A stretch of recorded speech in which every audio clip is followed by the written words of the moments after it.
الآيات لقوم يتفكرون, and thus to explain our signs and evidences for those who reflect. And this shows that science uses many researchers in many countries around the world.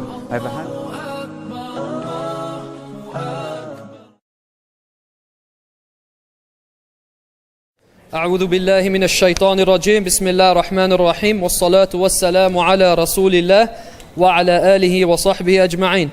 In the name of Allah, the most gracious, the most merciful, I start by praising Allah subhanahu wa ta'ala, the most gracious and the most merciful. And may the peace and blessings of Allah be upon His Messenger Muhammad sallallahu alayhi wa sallam. Good evening, ladies and gentlemen. I'd like to start today's proceedings by welcoming you all on behalf of the Sydney University Muslim Students Association. I'd like to commence by giving you a brief introduction to the role that the Muslim Society plays here at Sydney Uni. The Muslim Society is present on campus to help facilitate and cater for the needs of the Muslim students. SUMSA strives to create an environment that caters for the academic, social and spiritual needs of all Muslim students on campus, as well as establishing dialogue and interfaith relations with the wider student community. SUMSA has a weekly Islamic lecture program and regularly organises barbecues, charity fundraisers, interfaith debates, sports events and the famous Islamic Awareness Week, which is currently being held. Based out of the prayer room in the Old Teachers College, a religious and social hub open to all, SUMSA hopes to reach any curious student on campus. So if you're a practicing Muslim or just curious about Islam or just open to a different experience, SUMSA has got something for you. During Islamic Awareness Week, we aim to host a variety of Islamic lectures and activities aimed at promoting dialogue amongst Muslims and non-Muslims alike. Please be sure to attend our remaining lectures throughout the week. I would like to extend a warm welcome to our esteemed speakers today, Hamza Tzortzis and Ian Bryce. I would like to pass you on to today's Master of Ceremonies, Hisham Krayem.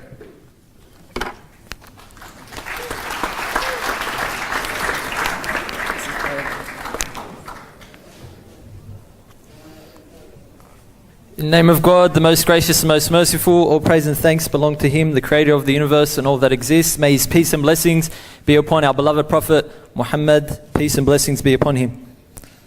Today, we ask a question and we discuss a topic that is very important, has been important since the beginning of humanity. The question or the topic, the proposition being put forth is that the godless are deluded. As you'll be able to extract from that, the focus of the topic today will be around the existence of God. And perhaps by extension, other things which our speakers will address. Since the beginning of time, man has talked about God, man has worshipped God or gods, man has came up with arguments for or against a God, and these debates have been going on for centuries, over centuries, over centuries. And they continue until the modern day. The tools we have used to conclude whether God exists or does not exist has differed over time. More recently, the use of science has been a common tool for certain people. And it is here today where we'll probably find a lot of the argument against this proposition, and also the abundance of skepticism which has crept into human thought is also a big part of whether God exists or not. And so the proposition again being put forth today is that the godless are deluded. The affirmative will be our friend and colleague and our brother from the UK. And just a brief background about Hamza. Hamza is an international public speaker on Islam. He's a regular speaker at universities across the UK, and he's one of the main initiators of the contemporary emergence of Muslim public speakers using Islamic and Western philosophy to shed light on Islam and demystify the Islamic way of life. He is a writer, having authored articles, essays and commentaries on political philosophy, the philosophy of religion and society. Hamza is an intellectual activist actively engaging on issues pertaining to religion, social cohesion and politics. He's also a researcher with a recent publication on non-Muslim perceptions on Islam and Muslims. Hamza regularly appears in the media explaining and demystifying Islam and providing unique perspectives on current affairs. Hamza lectures all around the world on topics related to Islam, philosophy and politics. And so the one closest to my right, as I'm sure most of you have already concluded, is Hamza. So we'll be hearing from Hamza very shortly.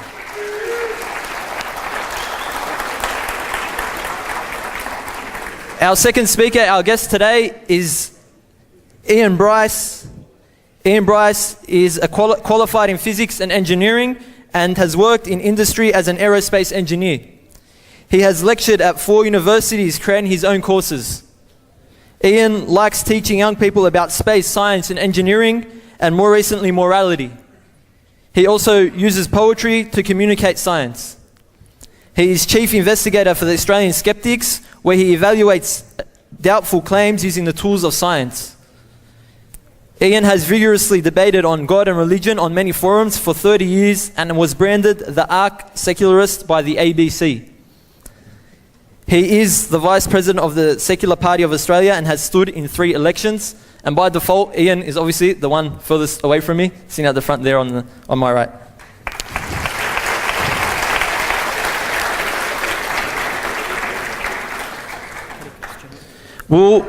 Before we get into the structure of today's program, we'll briefly go over a few of the rules and etiquettes for today. Please, general etiquettes whenever you're in a lecture hall, whether it be about religion or about God or about anything else. Phones off, pay attention to the speakers. Do not chat to the person next to you. If you need to leave, please leave quietly. Use one of the exits. The bathrooms are outside, so please use the bathrooms if you must. We also ask that no one call out during while each of our speakers is speaking. No one make any rude comments or anything disrespectful. There will be no warnings, rude comments, anything disrespectful, called out, the person will automatically be asked to leave. And that's to ensure that we have a healthy discussion and also one that's constructive. If we're bogged down by every person or every second person wanting to put in their 2 cents, well then really we're not going to achieve much of a debate today. So in the spirit of the debate, let us follow those rules. There will be time for question and answers at the end. So don't worry if you want to ask a question, if you feel he said something wrong or no one pulled him up on that point, then you'll have the chance to score in that regard.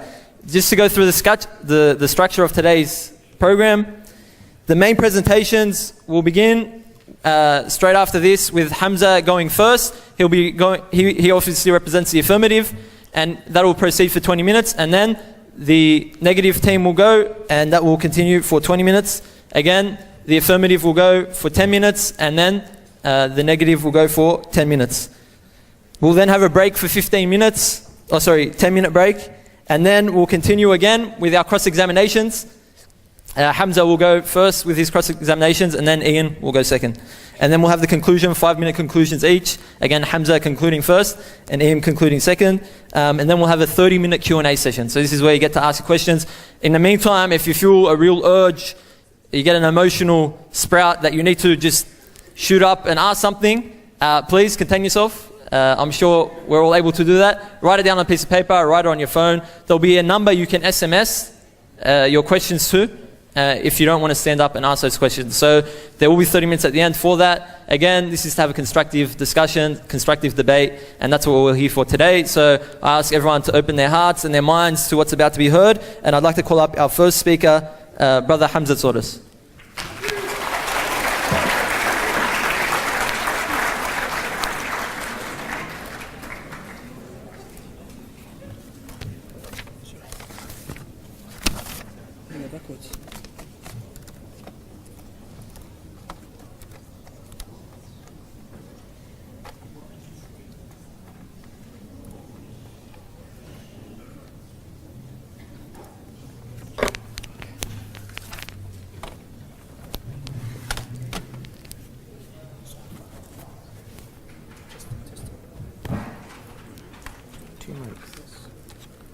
They both connected together? Oh.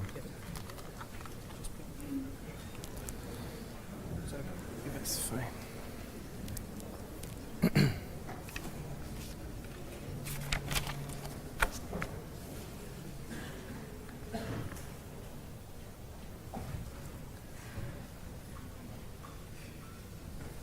بسم الله الرحمن الرحيم إن الحمد لله والصلاة والسلام على رسول الله.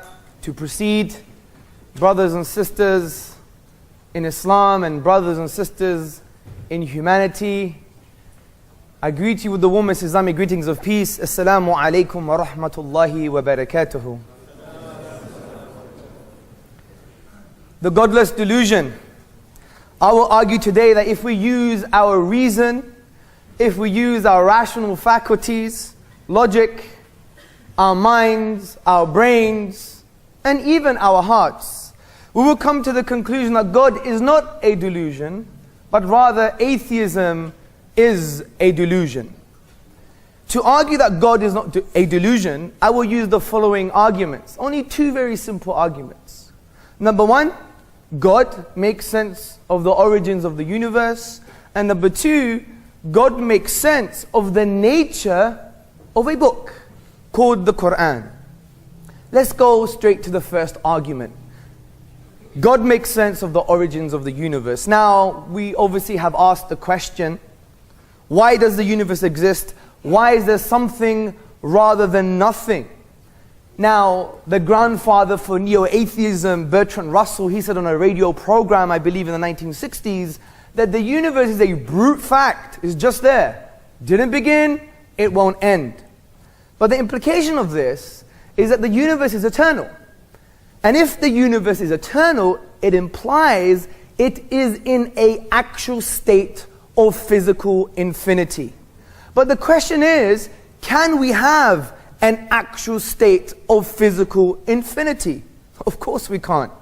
And to highlight why this is the case, take the following example into consideration. Say for instance we have an infinite number of balls in this room, and I physically take 5 balls away. How many balls do we have left? Mathematicians will say infinity. Logicians may say infinity minus 5. But the problem is, from a practical level, taking it away from the abstract notion of mathematics and applying it to the real world, it leads to problems and contradictions.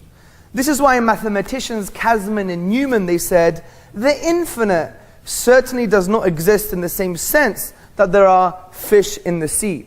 Now there's an important note here, because there is a difference between a mathematical infinity and God's infinity with the physical infinity.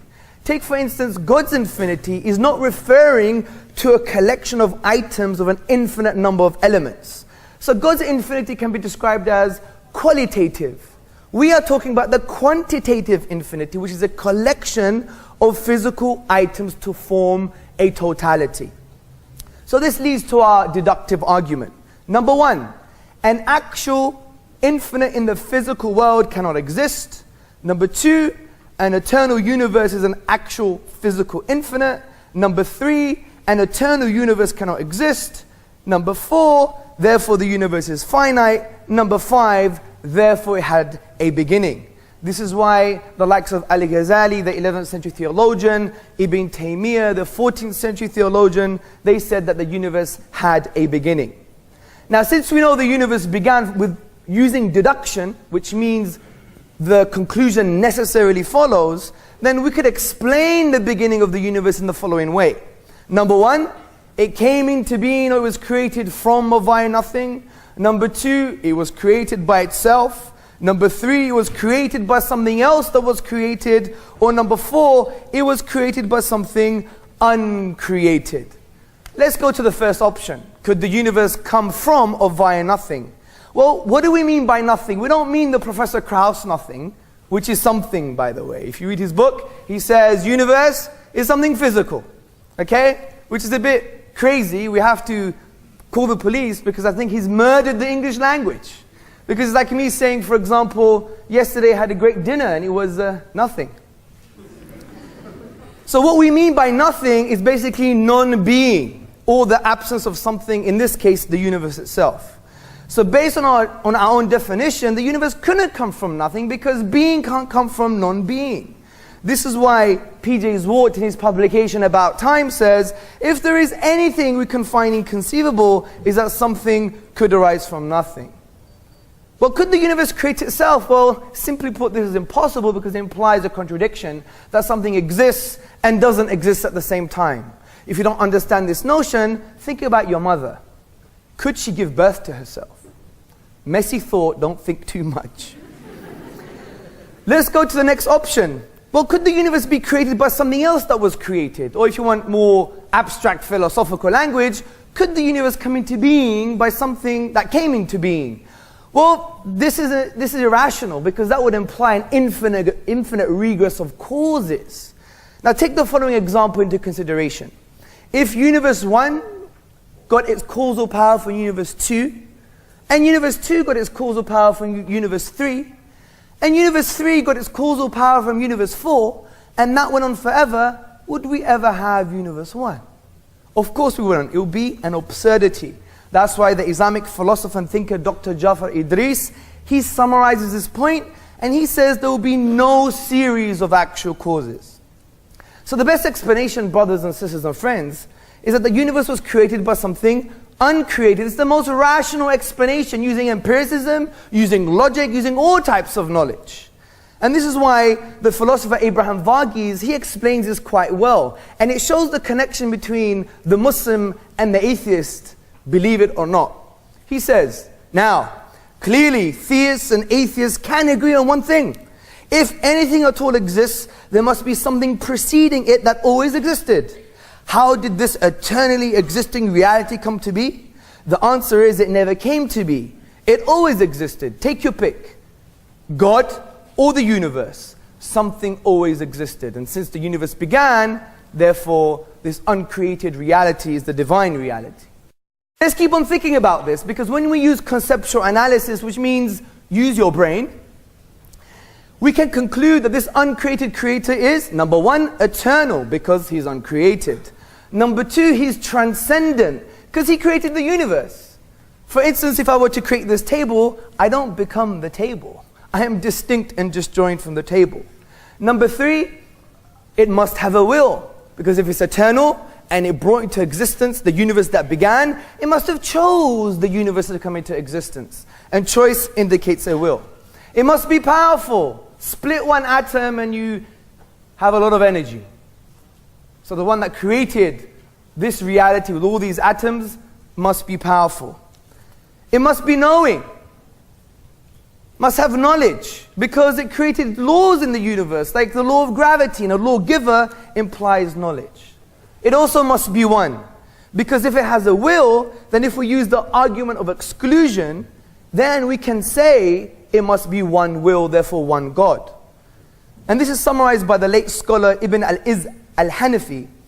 He says, if there were two creators and they disagreed about something, such as one wanted or willed to move X, whereas the other did not want it moved, then logically speaking, there are only 3 possibilities. First, the wills of 2 of them are both carried out. Second, only the will of one of them is carried out. And third, the will of neither of them is carried out. And we know that the first is impossible, the third is impossible, therefore there must be only one will. And we could discuss this later. So what we've concluded is what Islam concluded 1400 years ago, people, in a very profound way, in the 112th chapter in the Quran, the book that Muslims believe came down for humanity. In the 112th chapter it says, قُلْ هُوَ اللَّهُ أَحَدٌ اللَّهُ الصَّمَدُ لَمْ يَلِدْ وَلَمْ يُولَدْ وَلَمْ يَكُنْ لَهُ كُفُوًا أَحَدٌ. Say, He is God, the unique, the uniquely one. God the eternal, the absolute, He begets not, nor is He begotten, there is nothing like unto Him. And we could address contentions to this argument later. So let's go to the second argument today, which is God makes sense of the nature of the Quran. Now the Quran has been described by Eastern and Western academics as a very intrusive text. It wants to impose itself on everyone. Don't worry, my secular friends, this imposition is very positive, because it wants to positively and warmly intrude and impose in a compassionate way with your heart and your mind. And the way it does this is by asking profound questions. وَفِي أَنفُسِكُمْ أَفَلَا تُبْصِرُونَ. And in themselves, do they not see? وَكَذَلِكَ نُفَصِّلُ الْآيَاتِ لِقَوْمٍ يَتَفَكَّرُونَ. And thus to explain our signs and evidences for those who reflect. يتفكرون, coming from the triliteral stem, فكرا, which means in the Arabic tradition that the thing that you're reflecting upon, think deeply, look beyond, scratch the surface. Don't be a secularist, an atheist or humanist. Don't be blinded by the shallowness of the kind of direct empirical reality. Go beyond. Think that step further. Interestingly, it also addresses all types of knowledge. Not only religious knowledge, not only logical truths and innate truths, but also empirical realities. The Quran, read the Quran, it mentions knowledge over 100 times, and in the context of the Quran, it refers to empirical realities. For instance, it says, have you not seen the created thing like the camel and how we created it? It talks about, go to the horizons, look into the horizons and in yourselves, and you will know that this is the truth. It also says, look how the universe was created and established. There are so many empirical realities. So if someone says to you today, or tomorrow, or the next day, that Quranic knowledge is only limited, that's wrong. It's a shallow reading of the Quranic discourse. However, the Quran goes further than this. The Quran actually challenges mankind concerning its authorship. The Quran in the 2nd chapter verse 23 says, وَإِن كُنْتُمْ فِي رَيْبٍ مِمَّا نَزَلْنَا عَلَىٰ عَبْدِنَا فَأْتُوا بِسُورَةٍ مِّن مِثْلِهِ وَادْعُوا شُهَدَاءَكُم مِّن دُونِ اللَّهِ إِن كُنتُمْ صَادِقِينَ. And if you are in doubt, oh my fellow secularist, humanist, skeptic, so-called thinker, if you're in doubt, then bring one chapter like it concerning this book we have revealed to Muhammad, upon him be peace, and challenge it, and bring your philosophers, your thinkers, your Dawkins, your Hitchens, your Harrises, your Dennetts, your Krauses, and any other pseudo-intellectual. Bring them, as the Arabs say, hadayallah. Bring them and try and challenge the Quranic discourse. And we know the Quranic discourse here is referring to an array of miracles in the Quran. One of these include the linguistic inimitability, the linguistic miracle of the Quranic discourse. And what we mean by miracle is not the David Hume miracle, it's just a violation of natural law. That's very incoherent. What we mean by miracle is the inability to establish a natural causal link between the event and the nature of the event. So how is the Quran a linguistic miracle? Well, the Quran descopes the Arabic language concerning its structural features. It's not what you would call saj'a, rhyme prose, mursal, straightforward speech, maqama, a combination of prose and poetry. It doesn't adhere to any of the rhythmical patterns of classical poetry. It descopes the Arabic language from a structural perspective. It's not based on aesthetic reception like Shakespeare. It's based on the structural features. And interestingly, when we exhaust the 28 letters of the Arabic language and the finite grammatical rules, we exhaust them, we go to the nature of the event. We can't produce the Quranic discourse, but it's supposed to come from Arabic. So we go back to Arabic and we exhaust all the finite combinations. And yet, we are dumbfounded, we can't produce the Quranic discourse. It is no wonder the famous Arabist from the University of Oxford, Hamilton Gibb, he was open about this and very frank. He says, the Meccans, the people at the time of revelation, still demanded of him a miracle, and with remarkable boldness and self-confidence, Muhammad, as a supreme confirmation of his mission to the Quran itself. Like all Arabs, the connoisseurs of language and rhetoric. Well then, if the Quran were his own composition, other men couldn't rival it. Let them produce 10 verses like it. If they could not, and it is obvious that they could not, let them accept the Quran as an outstanding evidential miracle. So we have another deductive argument concerning the Quranic discourse. Number one, a miracle is an event that has no natural causal link with the nature of the event.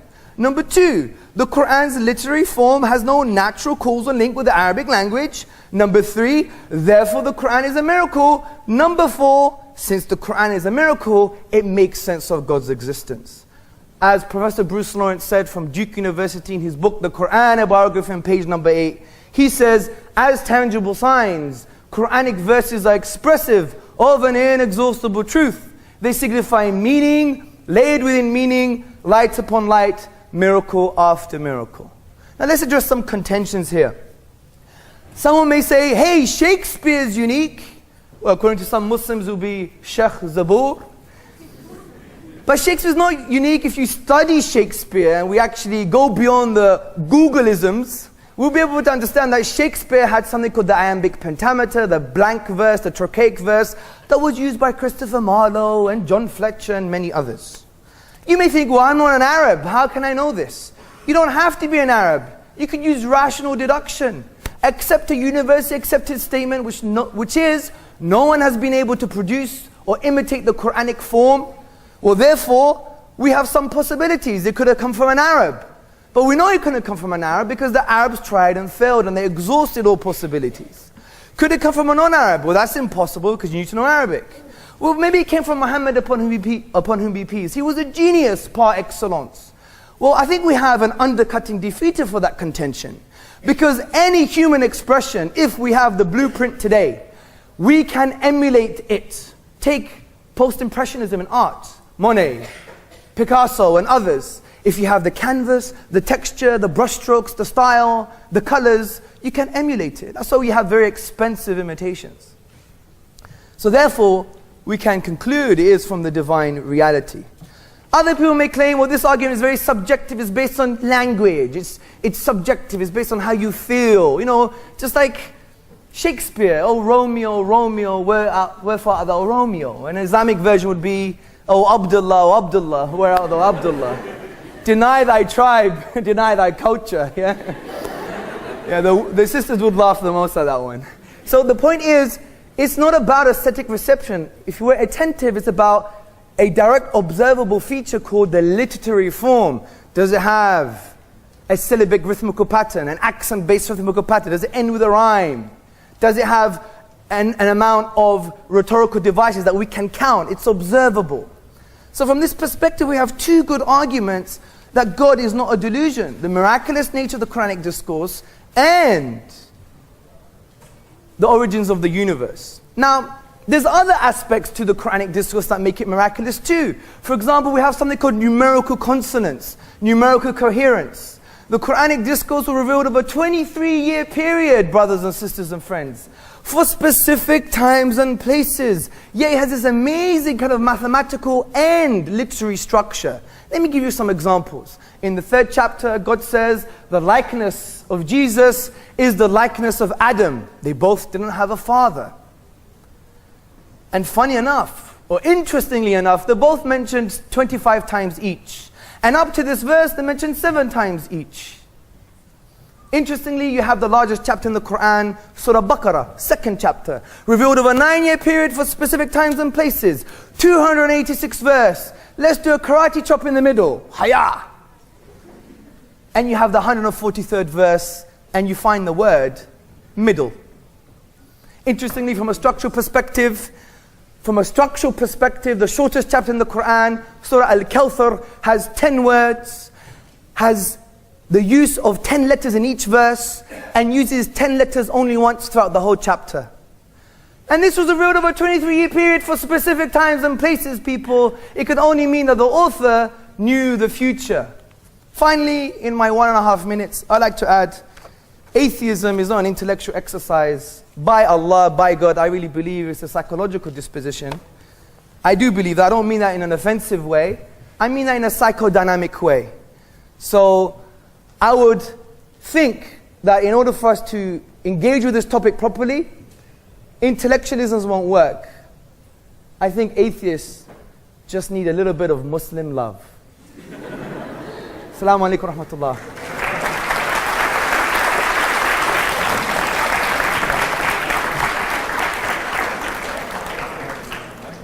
Oh, sorry, sir.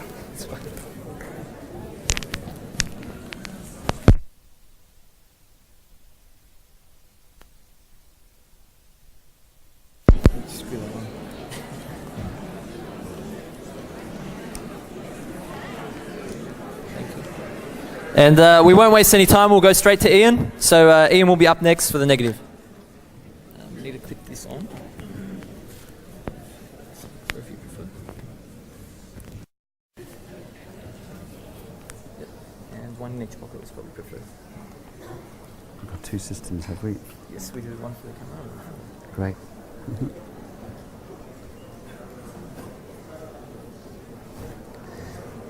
Well, thank you.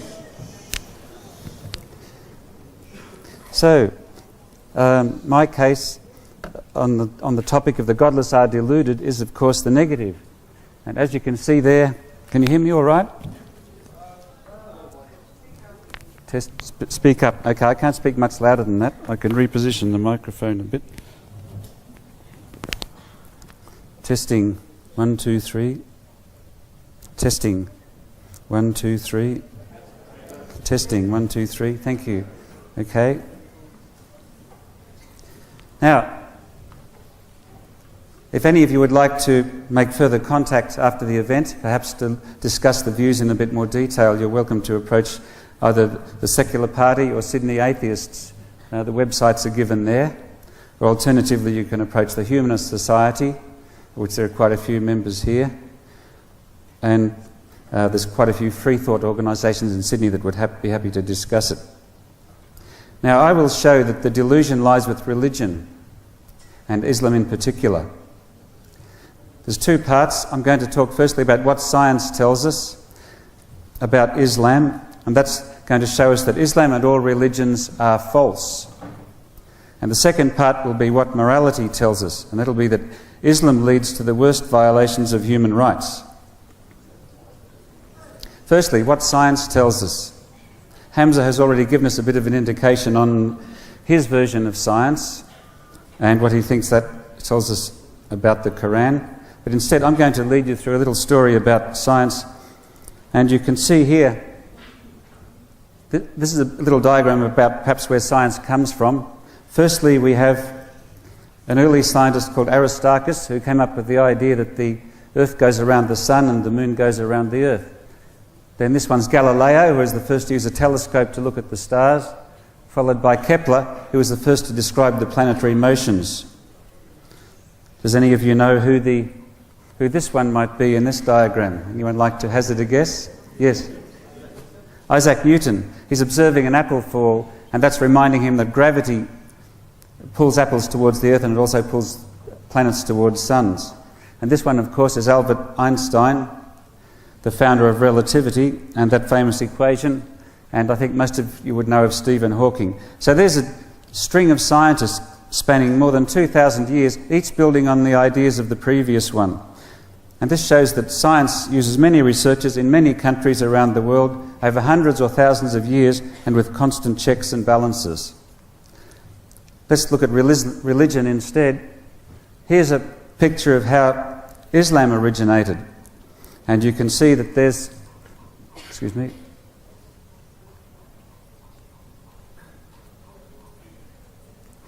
in the middle we have the Prophet Muhammad. I dare not even show his image because people have been murdered for doing that. And he claims that God came to him via the Archangel Gabriel in a cave one night and revealed everything to him. As a result of that, he dictated to other people the details, the surahs of the Quran, and later on his other writings were put into other reports called hadiths, and hence rose the origin of Islam. Now, can you spot the weak point compared to science? It all hinges on one person. Not 100 scientists over 1,000 years, but one person's experiences in one night. And frankly, that doesn't stack up in the slightest. Now, Hamza has justified Islam in the following terms, roughly, that it's a literacy and linguistic miracle, the Quran, and therefore it must be divinely made. Well, that doesn't follow at all. Let's look at some particular examples, some quotes from the Quran. Allah will burn you forever in fire. Unbelievers will be tormented forever. When their skin is burned off, a fresh skin will be provided so that it can be burnt off again. Allah will make disbelievers' lives miserable in this world and torture them forever after they die. Cut off the hands of thieves. It is an exemplary punishment from Allah. Now, does that strike you as a linguistic and literary miracle? It sounds like the worst abomination of human rights abuses that you could conceive of. Now we're going to look at some scientific evidence. Now, all religions claim that there is a God that's intervening in worldly affairs. That diagram shows the Christian view of how God is doing it. Science says, however, that there are four forces and they ultimately account for all that happens in the universe since the Big Bang. These are definite findings of science, well backed up again and again. And the point here is that there's no room for a God to intervene. Physics and religion are completely incompatible because there's nothing we've observed in the universe that has happened that cannot be accounted for by these four forces. There is no room for a God to intervene, so religion and science cannot both be true. If we look at medicine, Muhammad narrated, suddenly someone came to me and cut my body open from my throat to my pubic area and took my heart out and filled it with belief and returned it to its original place, and so forth. Science says the heart is for pumping blood, not holding beliefs. Thinking occurs in the brain, not the heart, and surgery requires many procedures and precautions which were not known in the 7th century. So, if you want to come to university and study medicine, how are you going to get from one to the other? You'll have to have two compartments in your brain. Islam and science are completely incompatible. Reproduction, not just Islam but other religions too. Christianity says a woman was made pregnant by a ghost. Science says human reproduction is commenced by the fertilizing of an egg by a sperm, and 2 sources of DNA are required. How could you study medicine at university if you believed that? Life and death. Christianity says a man died and 3 days later he rose from the dead. Science says the rate of decay within the human body after death is normally split into 2 distinct categories, autolysis and putrefaction, and so forth.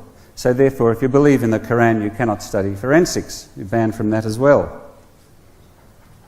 Afterlives. Science says the mind is a function of the brain. It is entirely dependent on physical support systems. When the body dies, the mind stops. The diagram shows a brain there and some vital signs of the body coming to a sudden stop. Christianity says that unless you are converted and become as little children, you'll by no means enter the kingdom of heaven. If your hand causes you to sin, cut it off. It is better for you to enter life being maimed rather than having 2 hands go to hell, that the fire shall never be quenched. And Hindu says the soul similarly passes into another body at death. A sober person is not bewildered by such a change. Well, I am bewildered by such a change, and I believe that I am sober. Islam says those who believe in Allah do righteous good deeds, and they are dwellers of paradise, and they will dwell therein forever. And it goes on to give many references to paradise. There for them are pure companions, meaning virgins, there forever they abide. A sensual paradise where believing men are rewarded by being wed to 72 virgins, houris, with full-grown, swelling or pear-shaped breasts. The point here is that all religions contain some sort of afterlife. And given real knowledge that you would learn at a university, that's total nonsense from start to finish. Paleontology, the origins of humankind. Islam says your Lord created man out of a mere clot of congealed blood. Christianity says the Lord God formed man from the dust of the ground and breathed into his nostrils, and the man became a living creature.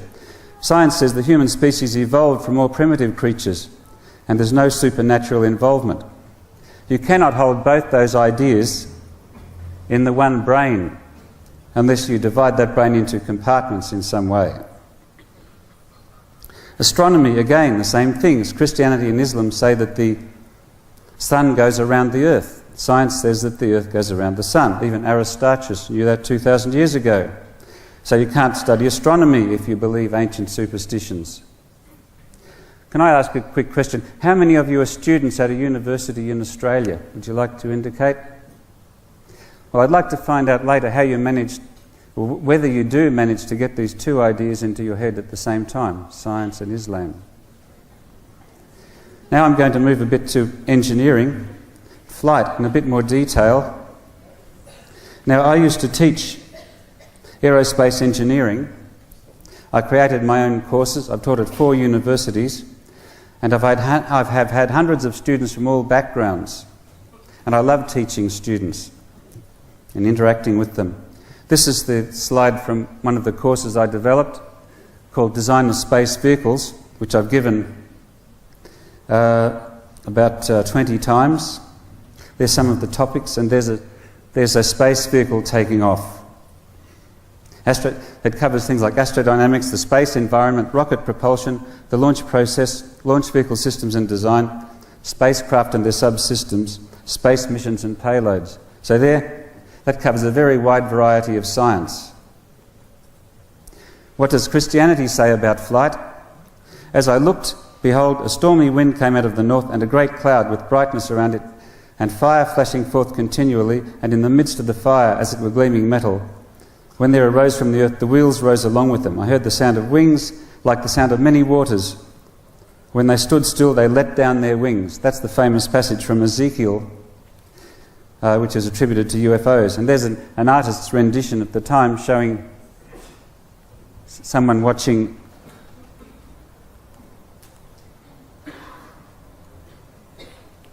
the wheels, which is presumably the space vehicle,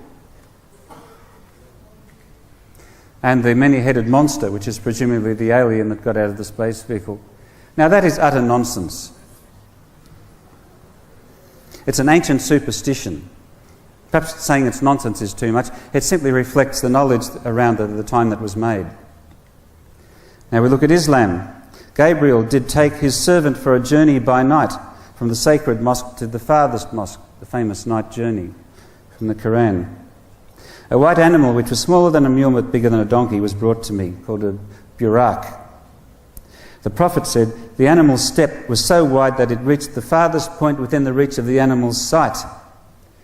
In other words, it could step several kilometres, perhaps as far as the horizon. I was carried on it, and Gabriel set out with me, Gabriel the archangel. So Muhammad was carried across his dominions by this flying creature, which had a step several kilometres long or flew in the air. It's not quite clear. Utter nonsense in the light of present knowledge. This is completely incompatible with what you would learn at university. This is what I taught about what science teaches. Aeroplanes are held up by aerodynamic lift derived from wings moving through the air, and rockets are propelled by expelling a jet of gas from their engines.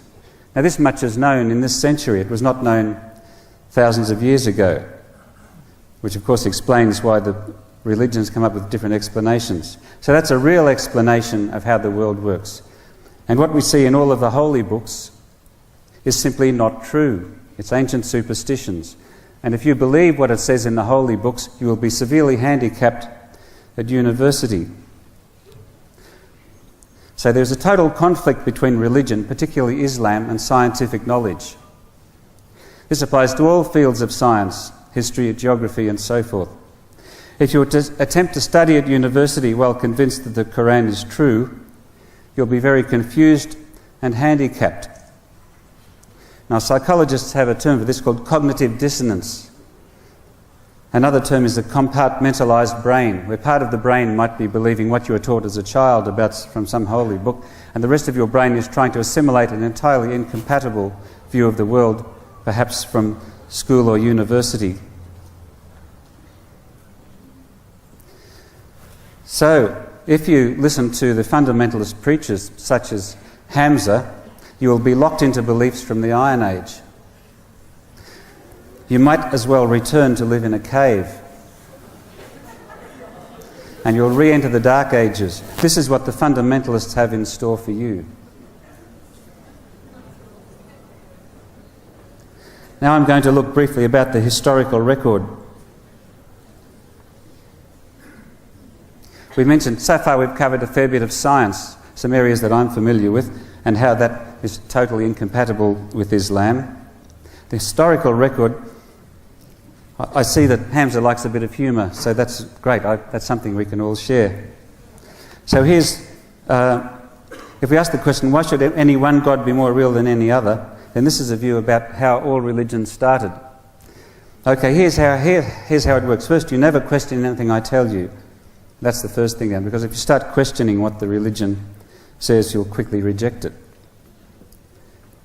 Now here's a chart on Christianity, which is supposed to be a monotheism, and yet they have a whole pantheon of gods. You can see they've got God, Jesus, the Holy Spirit, in the Trinity or the Triumvirate or the oneness. We've got the Virgin Mary, we've got Satan, we've got saints such as Peter and Paul and the other apostles, we've got Augustine and Thomas Aquinas. All of these beings are claimed to be supernatural by Christianity, so they're gods of a sort. Then we've got angels such as Gabriel and St. Michael, and we've got fallen angels such as Satan or Lucifer or Beelzebub. So this is the total confusion which religions would foist upon us. Now, the origins of Islam, I'd like to acknowledge Steve Martin for providing this material. I've said before that all religions were started by individuals or groups of individuals. The historical record is very clear. Why would they do that? What would Muhammad have to gain from it? A united people, unquestioned authority and power. Laws and rules empowered and accredited his laws or rules to God, thus making them unquestionable. An invisible police force, very effective. Discipline and control over his people. Avert the blame for military loss. And enrich his family and the Levite tribe. So certainly Muhammad had everything to gain through creating Islam, which he did. It greatly enabled him to conquer many lands. About not questioning it, every religion says you must not question the beliefs. So the Bible, we see a number of quotes there from the Bible which says that you must not question it, and from the Quran there are many times where it says you must not question it. So there are many quotations from the Bible there and from the Quran here. It says, He, God, cannot be questioned concerning what he does, and they, everyone else, shall be questioned. O ye who believe, do not put questions about things which, if declared to you, may trouble you. Because if you start putting questions, the answers, you won't get the same answers as given in the Quran. Do not give to each other counsel of sin and revolt and disobedience to the apostle. So you're not allowed, every religion says you can't question them, which explains why they last so long in history. Now what was Muhammad? He was a warlord above all. His job was to conquer other tribes around them and extend his powers and dominion. And what would make soldiers fight harder? The promise of paradise. So he invented an afterlife, as did most religions. We saw in the scientific slides that nearly all religions have an afterlife, which is a way to make people sacrifice themselves in this life. Whosoever shall lose his life for my sake, the same shall save it. So if you lose your life fighting for Muhammad, you'll live on in an afterlife. Fear not them which kill the body, find paradise, and do not speak of those who are slain in Allah's way as dead. Nay, they are alive, but you do not perceive. So they're still alive, but you do not perceive them. Frankly, it's nonsense, isn't it? And we've talked 2 minutes, thank you. The 72 virgins is one aspect we've covered. And the Bombay bombers, the Islamic bombers there, the suicide bombers, were on their phones being promised virgins in paradise to make them carry out their bombings, which they had doubts about. And in the Quran, paradise is mentioned 531 times. And if you didn't fight sufficiently well, you went to hell. And hell is mentioned 715 times in the Quran. Jesus gave instructions to kill non-believers. For example, think not that I come to send peace on earth. I come not to send peace, but a sword. And Muhammad said the same thing. The punishment of those who wage war against Allah is only this, that they should be murdered or crucified, or their hands or feet should be cut off on opposite sides. At least they'd be balanced, I suppose, if they've lost the left hand and the right foot. So there's some examples. Another saying from the Quran, surely as for those who believe then disbelieve, again believe and again disbelieve, then increase in disbelief, Allah will not forgive them nor guide them in the right path. Which reminds me of Colin Powell, who said, there are knowns. There are things that we know. There are known unknowns. That is to say, there are things that we know we don't know. But there are also unknown unknowns. There are things we don't know we don't know. Well, I can't understand any of those. I'm very confused. So I'm going to stop there and conclude. In the next section I'll look at what morality tells us. But I think so far we've shown that Islam and science, meaning the broad view of science, meaning history and geography, are completely incompatible. And if you wish to study at university, you'll have to put your Islam beliefs into its own compartment or abandon them altogether. Thank you.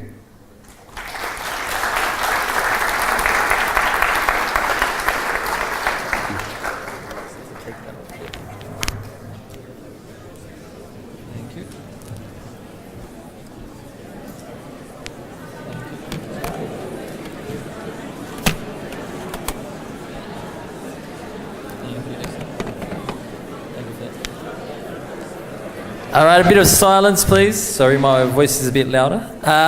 We're just going to call up Hamza now. It's 10-minute presentations each. So first, again, with the affirmative, Hamza, and then Ian will give his next 10-minute presentation following that. Thank you.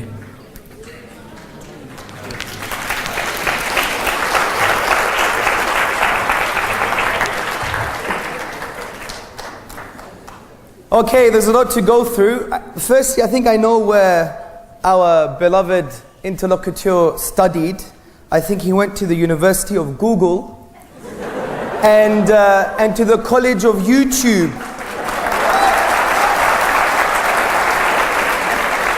I'm gonna address this poor man's soul in the appropriate way, which is hopefully with a bit of morality. But let me go through all of his points. I've written every single one down. Number one, Islam and science. Straw man, red herring, smelly fish. Basically, essentially, concerning science, let's go to the historians of science. David C. Lindbergh, he says that the scientific method was produced by whom? It was a Muslim. His name was Ibn al-Haytham. He wrote the book on optics. It was the first manifestation of a formal method of the scientific method. Professor Thomas Arnold says, if it wasn't for Islamic Spain that was influenced by Islamic culture, that was influenced by the Quran to look into the interconnecting principles of nature, we wouldn't have the Renaissance. If we never had the Renaissance, you wouldn't be living in Australia. Second point, he says the weak point is actually Muhammad, upon whom be peace. The claim just went to Muhammad, it's very unscientific. Again, a straw man, it's a logical fallacy, he's misrepresented the argument. Essentially, what Muhammad, upon whom be peace, brought was the Quran itself. And it gives you a challenge. There's a falsification test there. It's not as if we have just to believe what he said. He brought this miracle and he says, if you don't believe this is not true, then challenge it. Again, another straw man. Number three, he read English translations of the Quranic discourse saying, that's not great literature. The Quran's in Arabic. It's an Arabic miracle.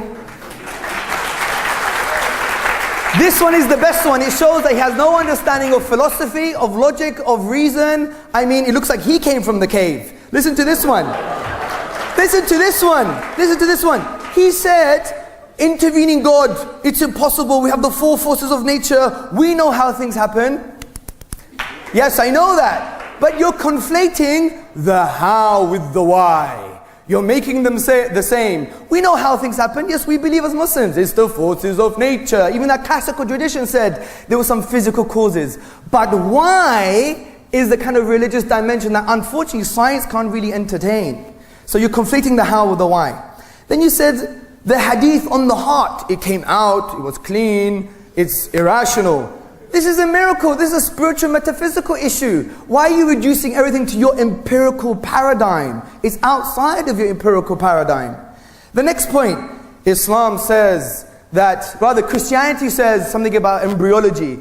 And you see what he does? He's equivocating. Christianity and Islam is two different things. Because Islam actually says nutfa and amsaj. What's amsaj? An intermingling of fluids. And from the male and the female. So do your reading, please. Then you talk about Christianity and miracles. Well, this is Islam. Christianity and Islam are different things, so you have to appreciate that. Then he said about the afterlife. We know now in science that the mind and brain is interconnected. The brain dies, the mind dies. I mean, this is the most shallow, unacademic, unnuanced thing I've ever read in my life concerning neuroscience. I mean, I was willing to just jump up and say, Eureka, please shut up. Because I'm not being bad. If we study a very basic 14-year-old book on consciousness, we would know there's a thing called the hard problem of consciousness, which, as Professor David Sharma says, that we don't have a physicalist, materialistic, empirical answer for this. We have to now claim other properties for the universe which are unseen, metaphysical, conscious properties. It's not just directly correlated to the material brain. Please evolve your reading from 1970s.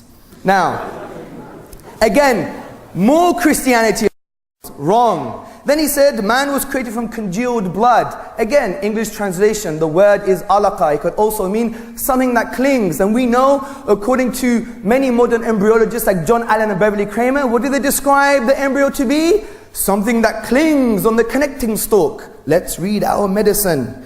Then he says, the sun around the earth. Did everyone read the verse? Did it say the sun around the earth in that verse? Did it say that? He's reading into the Quran. He's the fundamentalist. So, then he gave another Christianity example. Red herring, straw man, illogical. Then he says the night journey. We know things work with rockets and energy.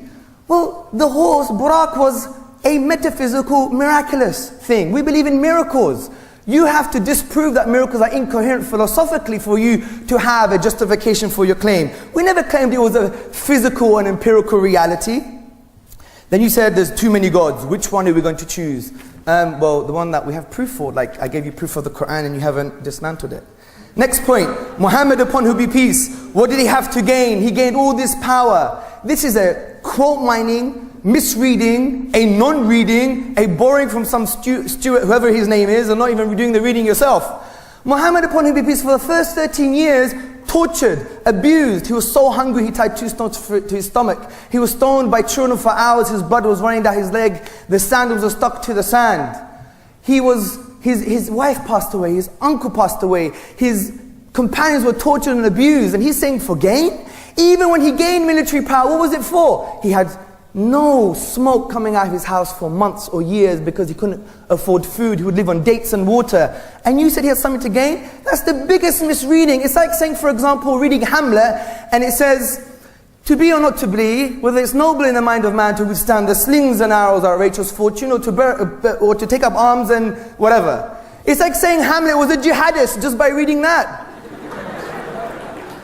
And then you said, one minute, then you said he was a then you said he was a warlord. Yes, he did go to war for humanity, for peace and justice and mercy. That's why the Jews in history, read your history, my friend.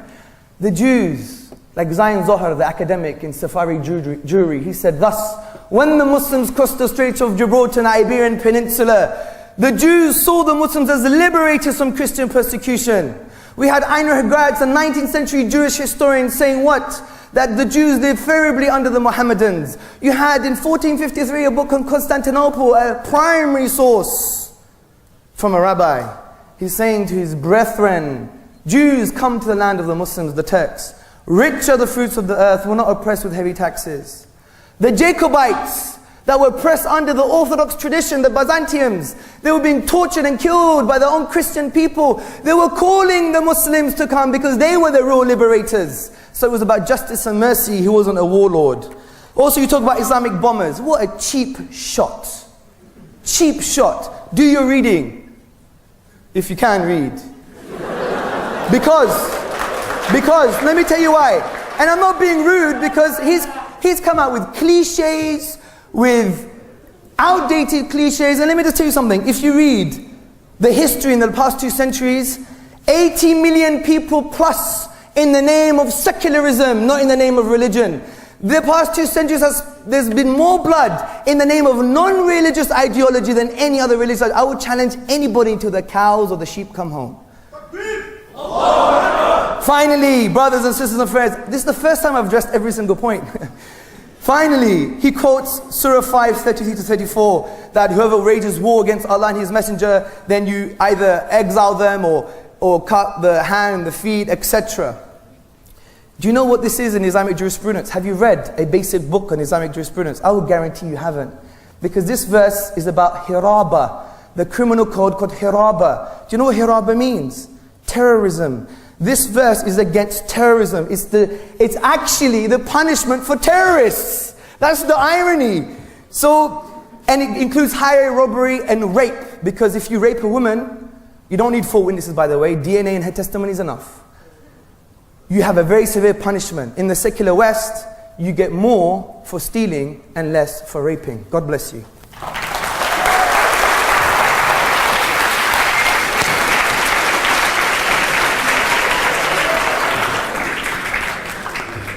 And again, I won't waste any time. Ian, feel free to come up and address the audience with your 10-minute presentation.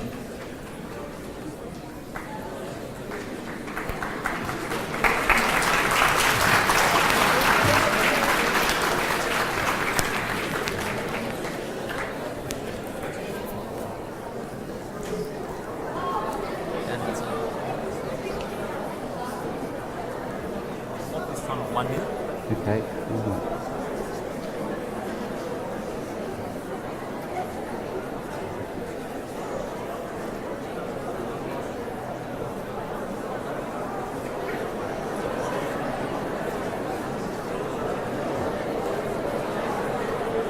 Okay, thank you.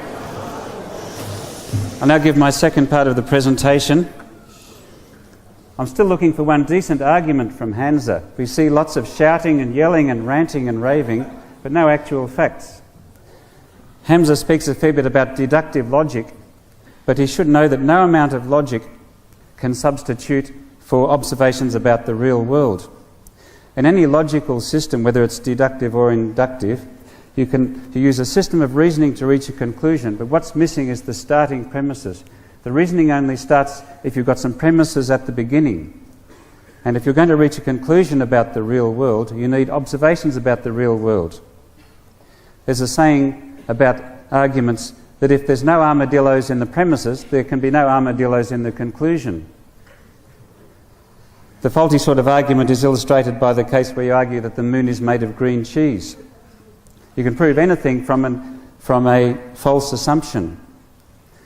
So, when Hamza argues about the universe and science, what's missing is observations about the real world. Science is based entirely on observations of the real world, not about rhetoric and argument. So that's where it falls down. But now we're going to move on to part 2, which is what morality tells us. Now there's a very long list of atrocities of every type committed by fundamentalists. I haven't got time to go through them or even start, so we're going to look at some currently in the news. For example, Bacha Posh, the dressing of girls as boys in Afghanistan, some areas of Islamic Afghanistan. If a family has only daughters, then they're in shame because they need a son, so they invent a son. They get one of the girls and dress her up as a boy, to play as a boy and masquerade as a boy. And at puberty, they turn that boy back to a girl.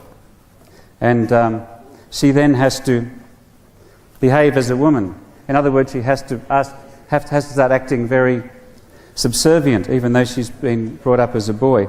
And this demonstrates the inferiority of women in these cultures, the inequality of women. The secular party, I should have said at the beginning, stands for universal values like equality and honesty and justice and freedom. And equality means equality of all people. We don't ask the women to sit on one side of the room and the men on the other, like they did tonight.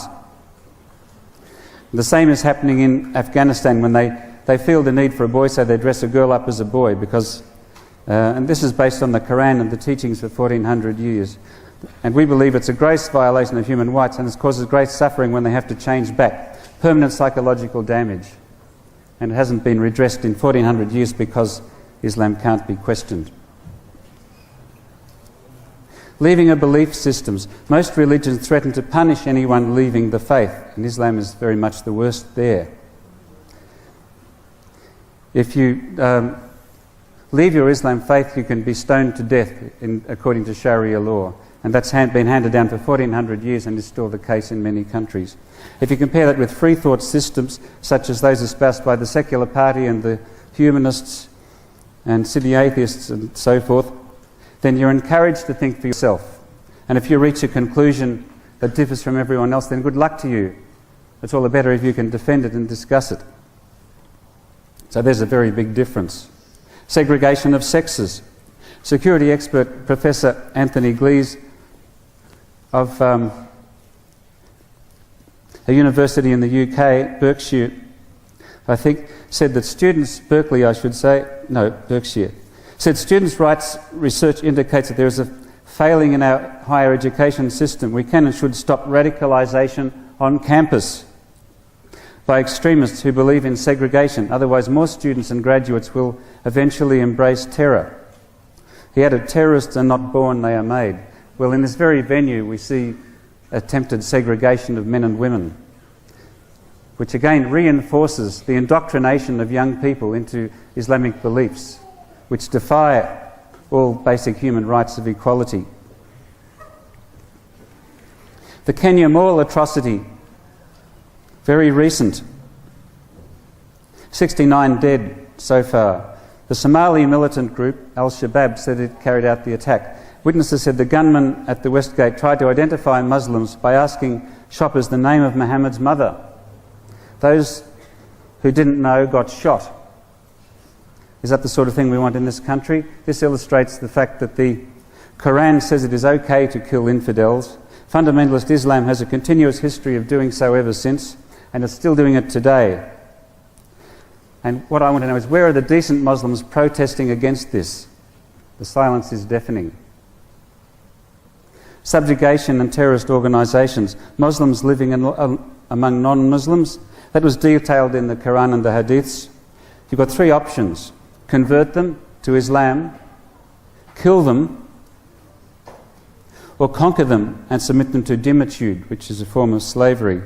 Now, dimitude involves subjugation, taking total control of them. It has elements of slavery. Rape is permitted if there is any revolt, and they have no say in government. And it is compulsory. It's detailed in the Quran. It's been practiced throughout history by Islamic extremists, by the hardline Islamists. It's espoused by modern Islamist groups. And what they want to do is install a caliphate, which includes Sharia law, and then the non-Muslims become dhimmis.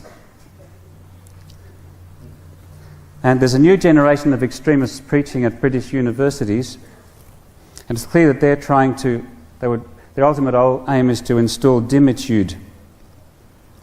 We met Professor Anthony Glees before, and he's failing in the higher education system. We had that quote before. Now there's another group called Hizb ut-Tahrir. Now this was formed in 1953 and is a group seeking to impose Islamic states or caliphates ruled by Islamic law, with a caliph as the head of state elected only by Muslims. Treatment of apostates. The draft constitution declares that Muslims who have by themselves renounced Islam are guilty of apostasy and are to be executed. This is from their draft constitution. Treatment of infidels, including Australians. Non-Muslims in a Muslim country become dhimmis, dominated and denied any role in government. Couldn't happen in Australia, could it? Hizb ut-Tahrir in Australia. You can visit their website. It says Muslims rise, caliphate imminent. So their aim is to overthrow the government of Australia and convert it to an Islamic government. And their spokesman, Wasim Duri, I don't know whether he's here tonight, but I would like to ask Hamza whether he has been in touch with this group since he's been in Australia. Now, freedom of speech. What do we think about freedom of speech? This is something that Hamza Tzortzis said in 2008. We as Muslims reject the idea of freedom of speech, even the idea of freedom. So Hamza, does this mean that you want to, if you have your way, you would muzzle me and murder me? Or lock me up? You're a liar. This is from your website, sir. No, it's not. Why would I put that on my own website?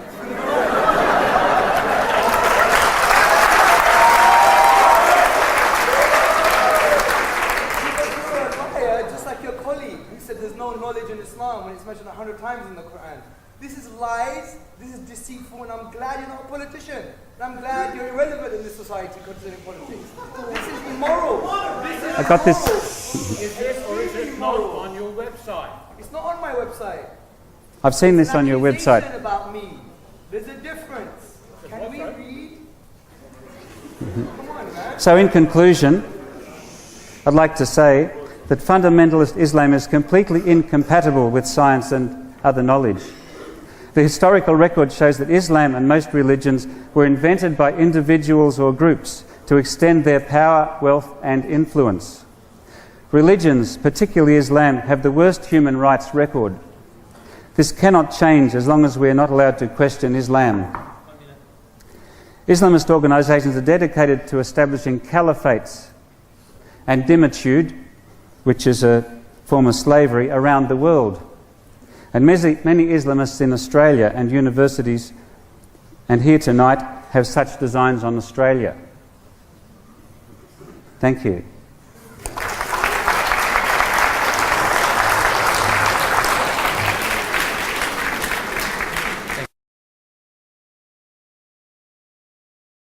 Okay, brothers and sisters, before I officially begin, I'd like to apologize to my beloved interlocutor for any offense that he may have felt. I am Greek by nature, and we do get passionate with great plates, so let's say, at weddings. So if he felt offended, I do apologize. Also, I couldn't call him a liar, but to be honest, if you did find it on my website says, even though the quote was taken out of context and I expressed what that actually meant, it's a bit unfair for me to have done that. But anyway, I apologize regardless and unconditionally. And if you like, you may get a hug and a kiss on the forehead and do. So, putting that aside, Indicated. I'd like to ask you a few questions if possible. I'm going to make a quick statement and some questions. The quick statement is, most of what you said today, especially the second half of the presentation, has nothing to do with the existence of God. Caliphate, dignitude, all of these red herrings of things that obviously you haven't read about Sharia law or Islamic political law in depth. We haven't read a primary source, very much to, again, University of Google. It's got nothing to do with God's existence, so you're losing the debate by not addressing my key premises. So let me bring you back to the key premises, تعالى, God willing. The one is on God's existence. I gave you an argument for God's existence from the beginning of the universe. I gave you 4 possibilities. And we have good reasons to believe that there's an uncreated creator with certain attributes or features, which is in line with the Islamic conception of the divine reality. Do you actually have a counter-argument for that? If you do, I'd like to hear it. Well, I've already given an argument that is not based on any observations of the real world. They're simple deductive arguments which were as faulty as the premises. So the knowledge we do have about the real world is based on physics and observations of the world as it is now, and the record, the scientific record. Sure, I just want to stop you there because what you're saying is untrue, because if you understand the premises as well, those are deductive in nature. Having a deductive argument doesn't necessarily mean it's not based on reality. I mean, if you don't believe in deduction, then you're supposed to be a physicist, you don't believe in mathematics, those are deductive abstract truths. Second point you need to understand is, well, we have a lot of empirical data to justify the beginning of the universe. Alexander Belenkin, one of the leading theoretical cosmologists, says that you can't run away from a cosmic beginning. Does it take the spatio-temporal boundary?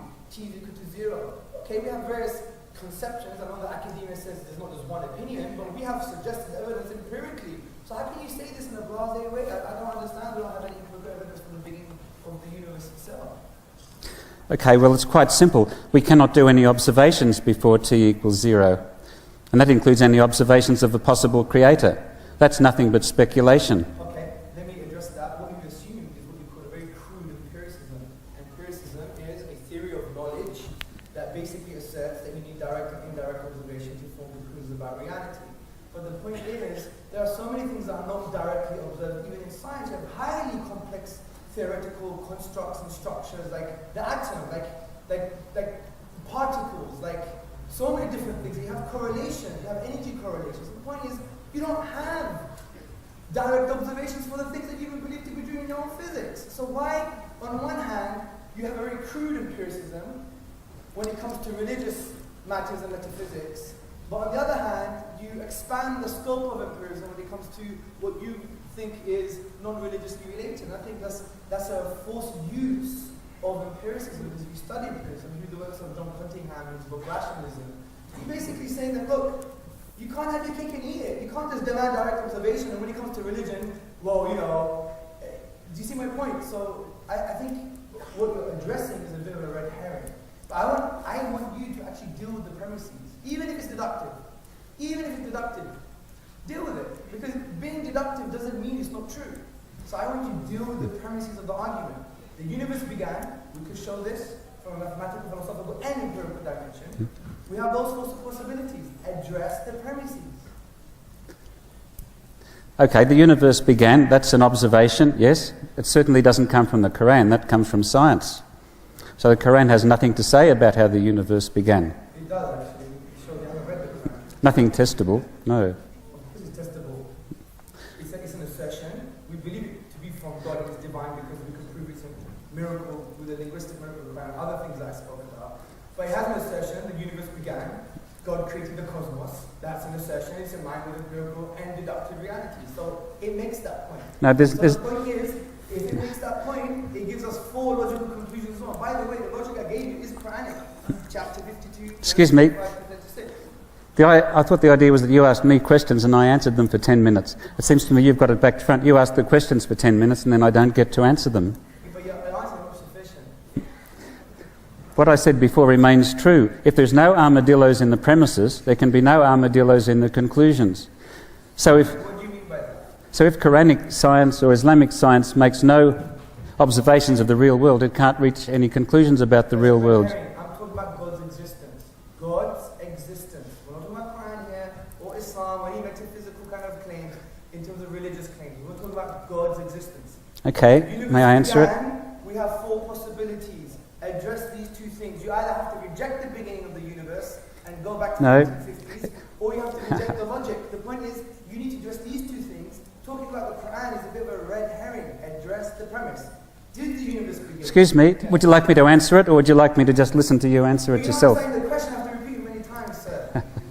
Okay, well there are no gods in the premises because no God has ever been observed. Full stop. Therefore there can be no gods in the conclusions. Is that simple enough for you? No, that's terrible. Terrible. Listen to this. It's true, however. So are you saying to me that indirect observation, indirect kind of evidence is not suitable evidence to claim that It is not evidence at all. Excuse me. Listen to the argument. Let me repeat it if you haven't understood it. The universe began. It could either come from nothing, create itself, be ultimately created by something else created, or ultimately created by something that's uncreated. Okay? So the point is, we address. No. Let me finish. That doesn't address any of the theories of the origin of the universe. You're just making those up. There's no science in them whatsoever. There's no science in those conjectures whatsoever. I'm so sorry. You either haven't understood the logic or the science. Have you read Professor Krauss's book, The Universe from Nothing? Of course, I own it. The universe came from nothing, so the science trying to justify its conclusion. Have you read Alexander Vilenki's work? There's science on this issue, so you can't just make a blasé claim and say, oh, there's no science. When actually, the people that you probably admire and follow and revere, and maybe sanctify, the point is that it's in their works. So how can you say there's no science when they actually address some of these issues themselves? Let me explain again. There is no God, no element of a God has ever been observed in the real world. Okay, that's my premise. Therefore, there can be no God in the conclusions, despite any amount of clever reasoning and deductive logic that you might wish to put forth. If there's no God in the observations or the premises, there can be no God in the conclusions. Full stop. Therefore, your argument falls right down. Hey, let me see how your logic can be applied to reality. There's no observation of my great-great-great-great-grandmother, therefore my great-great-great-grandmother never existed.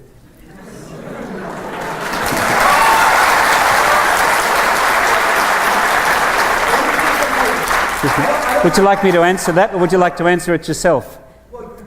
I shall. There are many observations of your great-great-great-great-grandfather, and many of them survive through the historical record. That is real evidence. Where? I don't have his grave or his DNA or photos. There are many documents. There are documents going back 2,000... Excuse me, Hamza. I thought we were asked to be courteous to each other, which would include allowing me to answer questions without you interrupting. It's easy for you because it's not true what you're saying. I have. Okay, take my 10th great-great-great-great-great-grandfather, grandmother. I have no DNA, no historical records. Is this because I'm here? I make the rational inference. You are denying. Let's go to another example. Julius Caesar. Yeah. There are many physical traces of Julius Caesar. There are paintings and there are drawings and there are busts and there are recorded speeches. So there's lots of evidence that he existed. Caesar is not my grandfather. It's like the fallacy of the undistributed middle. You're making a fallacy here. The point is, your logic can't apply to reality. You deny your own very existence. Do you see my point? So But there is evidence that he existed. what is it? You. That's exactly the point. It's indirect observation.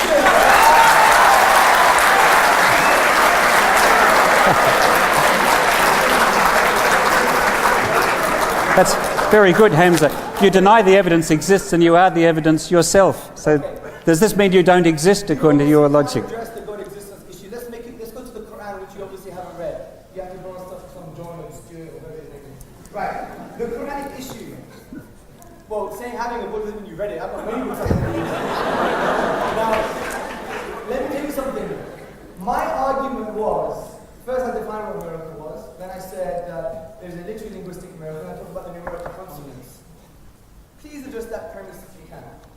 And if you misinterpret it, I'll have to... Can you repeat that more slowly, please? Please, can you address the premise of the argument that I used for the Quran, which I defined what a miracle was in the Islamic spiritual, philosophical, theological tradition. Then I also spoke about the fact that the Quran is a literary miracle. It's an event that lies outside the productive capacity of nature. There is no physical causal link.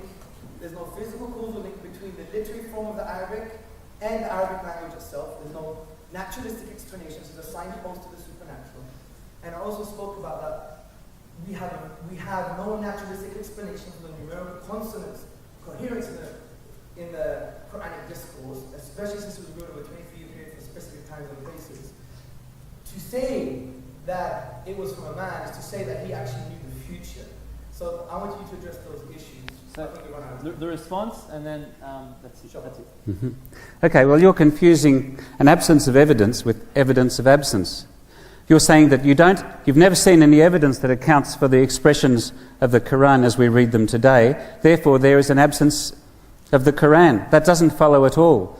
All it means is that your knowledge is incomplete, which is natural because you weren't there at the time. So again, your argument doesn't stand up at all. And an absence of evidence is not evidence of absence. Thank you for that.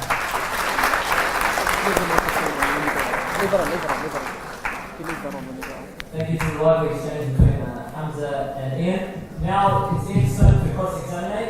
So Ian will be asking the questions this time and Hamza to respond. The way it works is up until the 10 minutes, the question can be asked. After that, it's the responder can respond. Like I'm going to say. So Ian, over to you.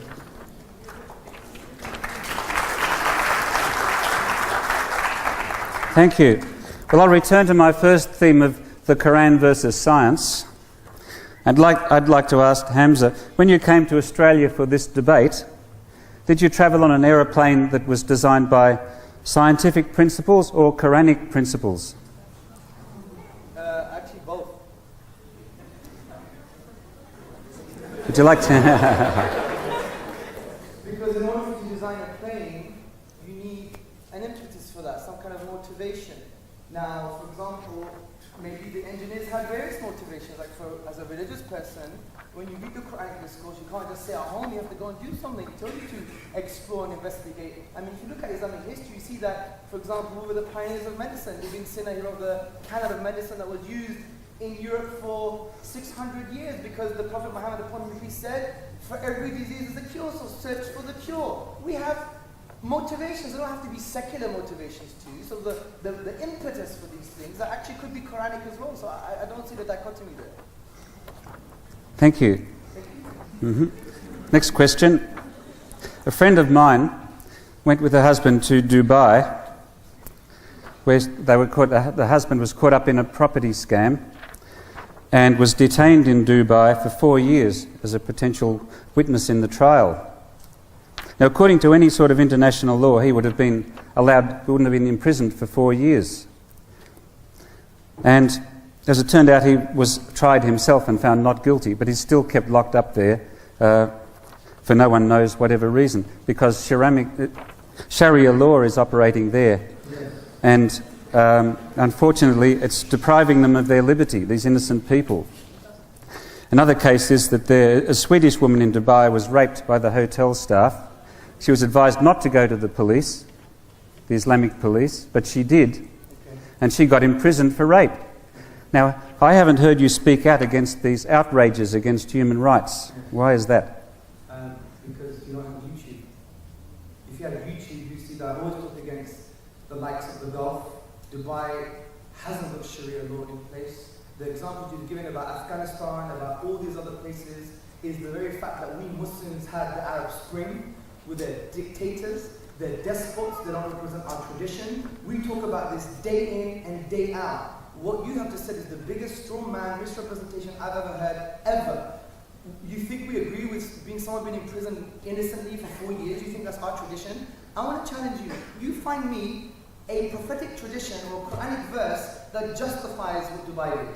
If you can't do that, then that's shallow scholarship, and you just looked at BBC or Fox News or Googleisms, and you just threw it against Islam because it happens to be a Muslim country. That's terribly unfair.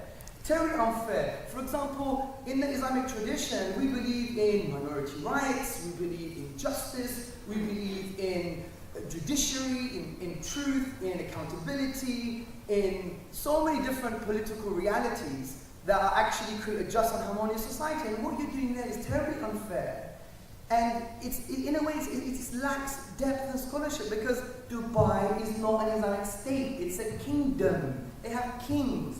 They have rulers who don't represent Islam. For example, the whole economic model is not on the Islamic economic model. So, in actual fact, what you're saying there is case against secularism, not case against Islam, because they're secular in origin.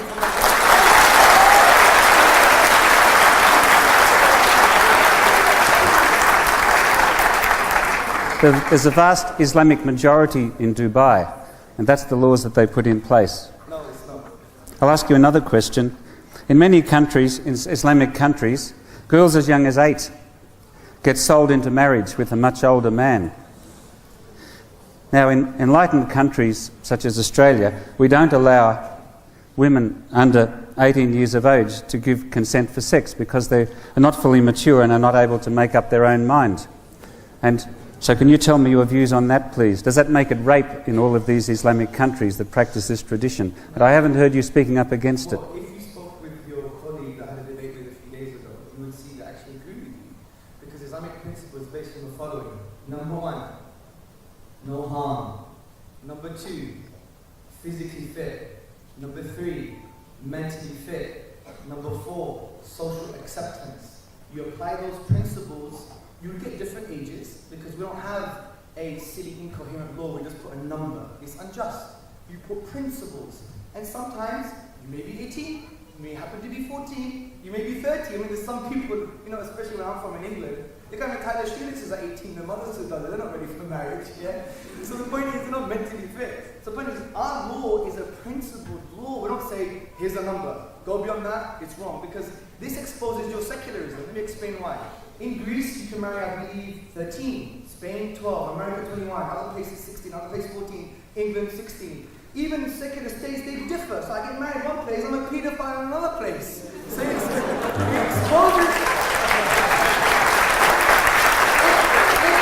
actually exposes your law. What you've done, you think a great, you know what, you should be on my side.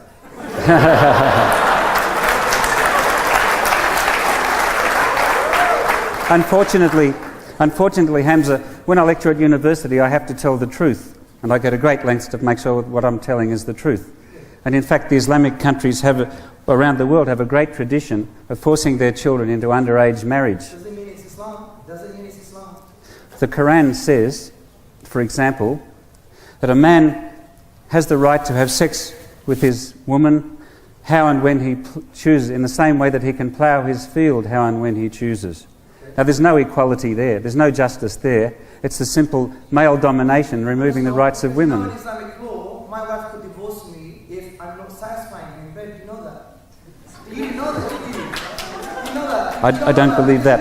You just prove that you go to the University of Google and the College of YouTube. If you want to have a sincere discussion with the Muslim community, and this is really sincere advice, wallahi, by Allah, it's sincere advice, by God. But the society... I know you're not a bad guy, you're a nice guy. But what's happening here, you're putting a personality across, and the word personality comes from the word persona in Latin, which means a mask. Let's remove the mask. Can we address the question, please? I do it eloquently in my Greek way. Now listen to me. Now the point I'm trying to say is this. If you want to engage with the Muslim community, at least have the intellectual, epistemic justice and duty to actually read a basic book. Because if you read about Islamic jurisprudence, you see that the laws for the wife concerning sexual rights are very high. It's the same as the man. They both have to please each other. You know there's a prophetic hadith. That the Prophet Muhammad, upon whom be peace, I'm answering the question, he said, do not go to your wives just like, animals. Make sure you have things like, I'm sorry for the crudeness, it's part of the religion, foreplay. Make sure you make her enjoy it and make sure that she has an orgasm.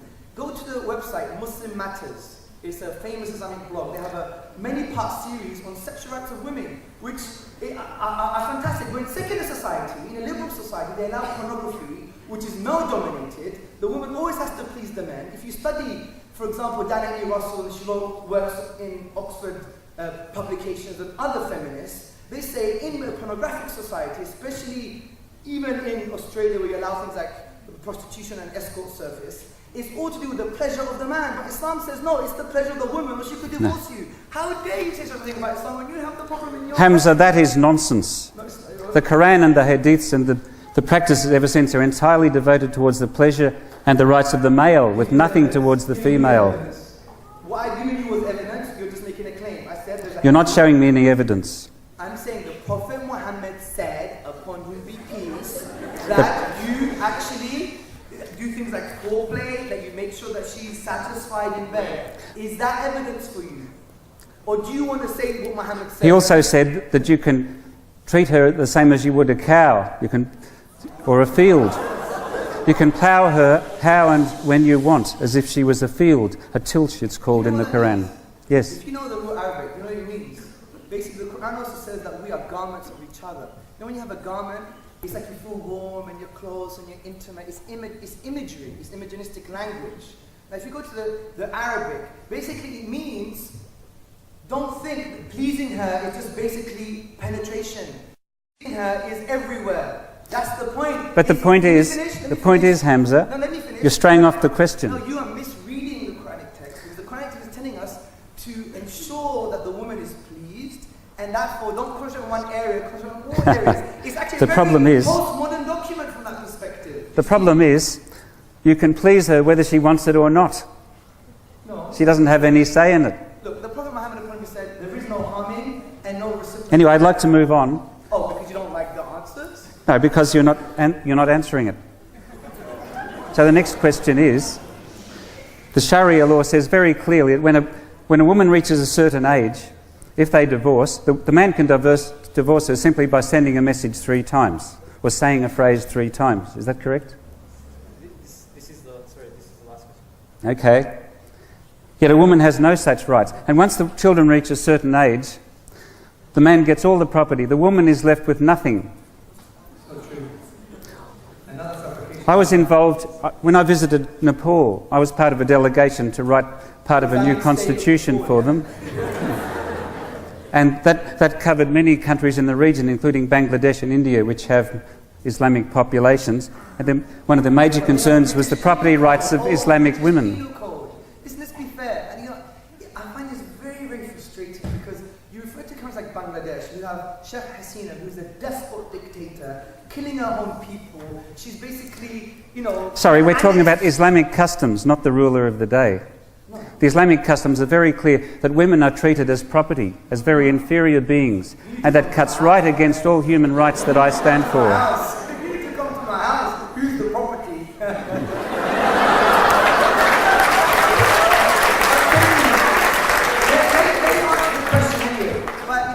Great. You know what? I really love you for this. I'll tell you why. It just shows to me you had no arguments against God's existence, which is the topic of today. No arguments against the Quran. You just want to go into culture and society and reinvent your own debate question. It shows to me you don't have an answer on these key philosophical questions. But to address the point, look, Bangladesh is not an Islamic state. It's a despot. My friend was tortured for 16 months in Bangladesh because pro-secular activists in England wrote a press release lying about my friend who run a Green Crescent charity, and we have the documents, and they're coming out very soon to expose. The question was the treatment of women in Islamic society, not your brother. You know what? Ask the women. They'll put you in your place. Go ask them. Don't talk to me. I'm not a woman. Ask the women. You tell me they're emancipated.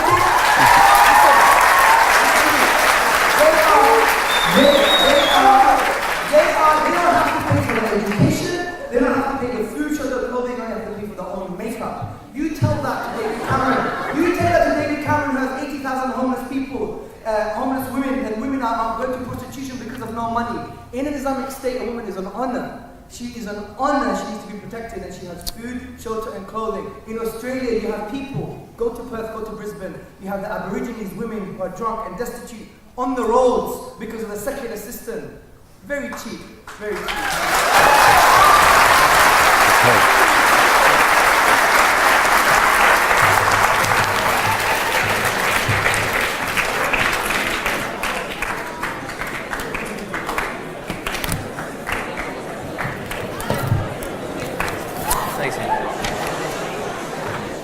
Quiet please. We'll now have 5-minute conclusion from each speaker. There will be no exceeding time for any reason. So 5 minutes Hamza for the for and 5 minutes Ian for the against. So please Hamza.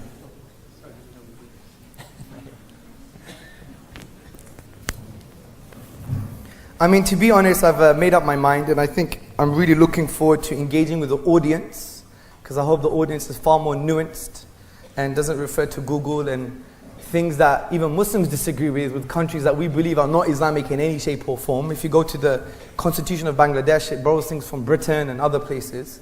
So it doesn't have an Islamic constitution or a basis from that perspective.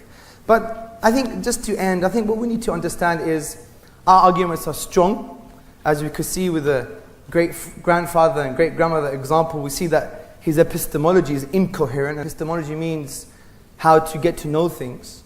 But I don't want to use this 5 minutes just to have a bash. I just want to talk to you directly and not to the interlocutor. We are a cosmic orphan, okay? We have existential questions like what does it mean to exist? Who am I? Why am I? Whose am I? For whom am I? And sometimes, many of you on a Friday night, where am I? So the point here is, my beloved brothers, sisters and friends in humanity, that these questions sometimes need to be answered so we could be tranquil. And I think today should be a window of opportunity, whether an intellectual one or a spiritual one, for you to open that window of opportunity to engage with the Islamic discourse in ways that you haven't done before. And I do believe that you're going to transcend the outdated cliches of our beloved interlocutor, and you're going to transcend the outdated cliches and actually really want to engage with the tradition, because everything he has said doesn't have a basis in the Islamic doctrine. He hasn't gone and given me the evidence, and if he has given evidence, one or two, there have been quote mining, not understanding the context, just like you're reading Hamlet and thinking that Shakespeare was a jihadist or something. So what I want everyone to do, and I know my personality hasn't come across that way, but again, let's blame the Greekness for a minute. What I want you guys to do is really take a step back and think, okay, look, we've heard interesting, it was a bit of fun, we had a bit of banter, but at the end of the day, what we're talking about is quite severe and has severe implications, especially from a religious perspective, because we believe in an afterlife, and you have either divine alienation, which is punishment, or eternal bliss, and you have been given the gift of free choice for you to investigate. You've heard some things that you may have never heard before today. So follow the prophetic guidance of Muhammad, upon whom be peace, even if you don't believe in him, when he said, the cure to ignorance is to ask and learn. So I want you to proceed in that light in the Q&A. Also, follow the Quranic discourse when the Quran tells us to reflect, to ponder, and to think. Because the book is a book for humanity. I believe it's not just for me. It's not a sectarian thing. It's not something that, gives me a sense of identity. I had a great humanist secular life with my parents. It's to do with truth. It's to do with thought and looking beyond the cliches and going to Google. And it's very important for us to do this, because now is a time we're in a juncture in humanity that we can't be doing this all the time. Because if you go to my library, I have books on secularism, John Stuart Mill, I have all the original books based on secular philosophy and atheistic thought. And it's unfortunate that he probably hasn't read the source text of Sharia law or any base document, because it's evident in his approach. But at least we believe as Muslims we have a just epistemic duty to knowledge to understand who you are. But please, and I'm being very serious, understand who we are. I can't be giving you evidence about the Prophet Muhammad, upon whom is what he said, and then you to tell me, that's not evidence, he didn't say that, and you're making things up. Can't you see this is clear as day? Let's connect with one another, let's not pre-frame each other, and I believe we'll have a very good Q&A, and may God bless you. Assalamu alaikum.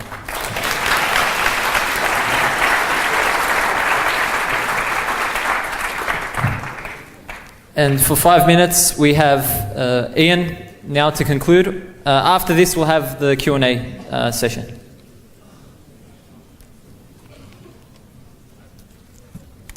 Thank you.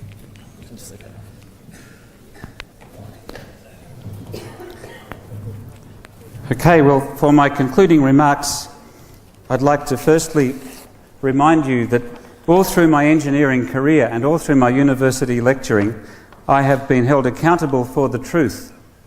That's very important to me. Everything I say has to be traceable and backed up and accurate. So everything that I've said today, I believe, has been the truth, and if you wish to dispute it, then you can ask me in Q&A. Now, I'll summarise a little bit about the history of religion again. I'll just remember the model I gave, where each religion was invented by an individual or a group with the idea of gaining power in some form or other over their fellow men. And I'll give you some examples here. For example, this little book is called the Bhagavad Gita, and it forms the basis for the Hindu religion. And it's their version of the origins of the universe and how men should live. And that says things like the soul simultaneously passes into another body at death. Well, that's an ancient tradition which science has shown to be false. We have another book here, the Bible, which of course includes the Old Testament, written many thousands of years ago, gathering together the ancient myths of the day, and the New Testament, about the life of Jesus and his followers. Again, clearly written by groups of people with the aim of gaining power. We have here another book called the Quran, which, as we saw, has also been written by an individual called Muhammad in about the year 623. Well, not written by him, but dictated by him. Again, with the purpose of gaining power, as we saw in some detail. We have another one here called the Tao Te Ching, which is written by Lao Tzu, which was the basis of Taoism and Confucius writings. And I could go on. I could talk about, for example, Mary Baker Eddy and so-called Christian Science. I could talk about L. Ron Hubbard and Scientology. I could talk about the Book of Mormon, and so on. All of these followed the same pattern. An individual or group invented a religion in order to gain power, and some were more or less successful than others. And Islam is no different. Science has shown all of the claims in their holy books, where they make specific claims about the real world, their claims to be wrong. It reflected the knowledge of the day when the book was written. It does not reflect the reality. So one is forced to the conclusion that either their God didn't know how the universe works, or their God did not exist. And the same is true of Islam. We've heard of there's absolutely nothing in the Quran that gives any indication of any knowledge about the world which was not in possession of the people of the day. Science, on the other hand, we have people standing on the shoulders of other people making discoveries that advance on their discoveries. I showed you a slide earlier which showed a chain of deduction and reasoning and scientific development, and that is what we know about the real world. So in summary, religions are all ancient traditions, Islam included. They were created by individuals, and they tell us nothing about the real world, and they can be particularly harmful, as we've seen about the human rights record, and that's why we should oppose them. Thank you.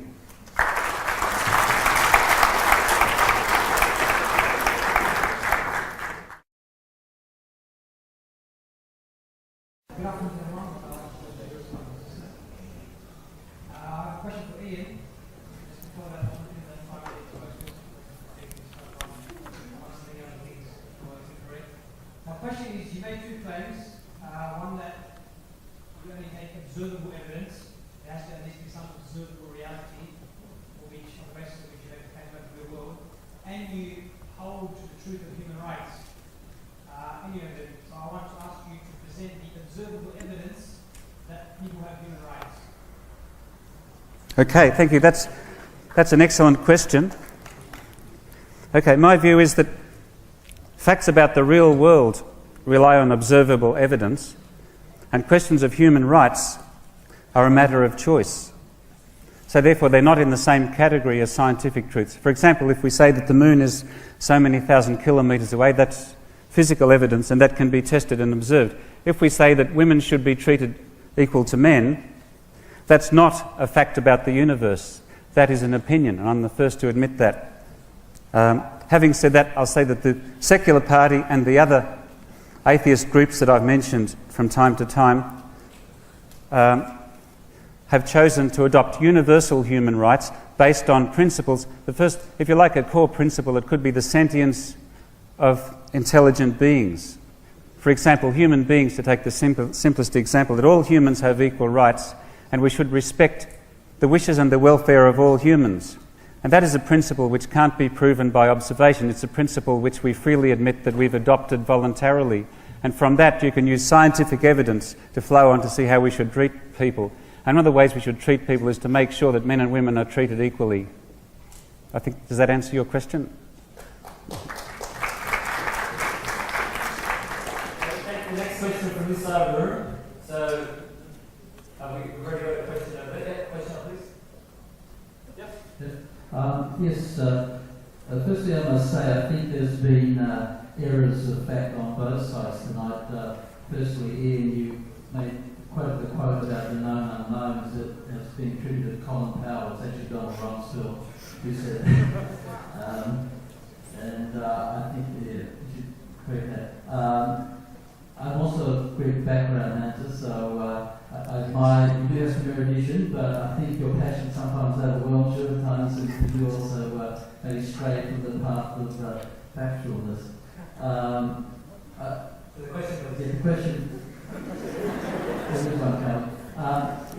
in terms of a strictly defined truth, as alleged by various religions, including Islam, I think the evidence is that because it's interpreted by the limited capabilities of men at all times, none of us are divine, if that divinity does exist, that we therefore see huge variations within Islam. We see from the first generation differences in theological interpretation in Shia and Sunni and Sufi and various other. So there have been differences of interpretation. These differences have led to conflicts, very bloody conflicts between Islam and between Muslims, as well as between Muslims and other religions. So my question is there really a metaphorical basis for religion that has to be seen as metaphorical rather than literalist? Because that leads to concepts such as apostasy, where if you don't believe what I believe, then I can do things to you in the name of God which aren't necessarily nice. And it works both ways, of course.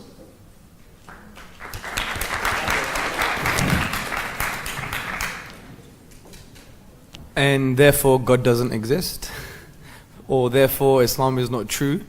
I mean, in a way it's another bit of a red herring concerning this topic today, because when we talk about things to do with interpretation, it doesn't actually deny the fact that that book has a certain source.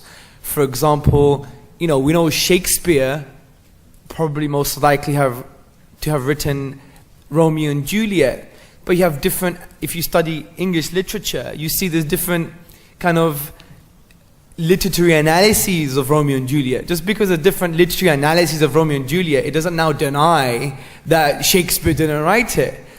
Homer's Iliad, if there's different literary analyses on this. One of my favorite books in the Greek language is called Zedida Elbis, which means Hope Wanted, by Andonis Samarakis, an amazing existential writer, post-war writer. And there are many, many, many different analyses on his work. Just because of various interpretations on his work, it doesn't now follow that he didn't write them. That's the first point. The second point I want to add is, you may have already known that in the Islamic tradition we have something called a scope of interpretation.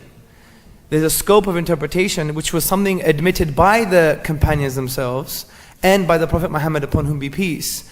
And interestingly, this scope of interpretation is scoped, and the reason it's scoped because what we did as a community is to preserve the Arabic language and the meanings of those particular words.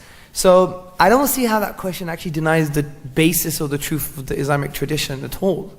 So that would be my answer.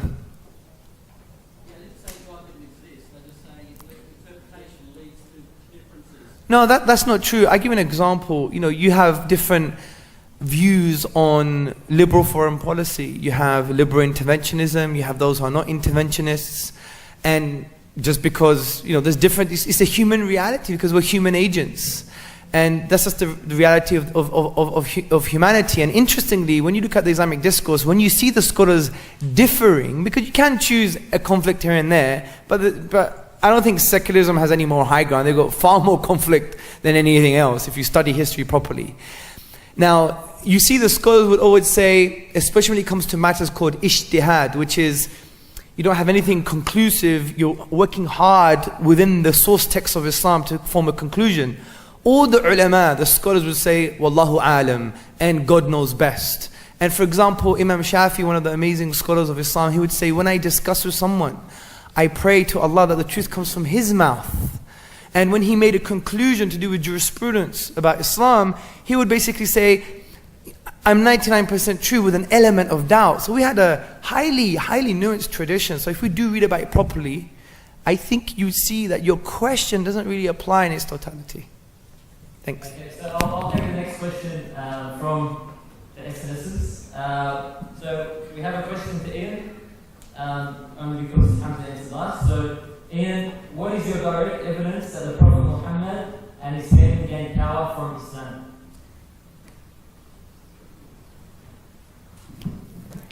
Sorry, that his family gained power from... Yeah, so the question again, what is your direct evidence that the Prophet Muhammad and his family gained power from Islam? From Islam, okay. Simply the historical record. That differs slightly from the scientific record. Science is based mainly on observations and measurements, whereas the historical record consists of all the data we have handed down by earlier generations of humans. And the historical record can be tested and examined using scientific means.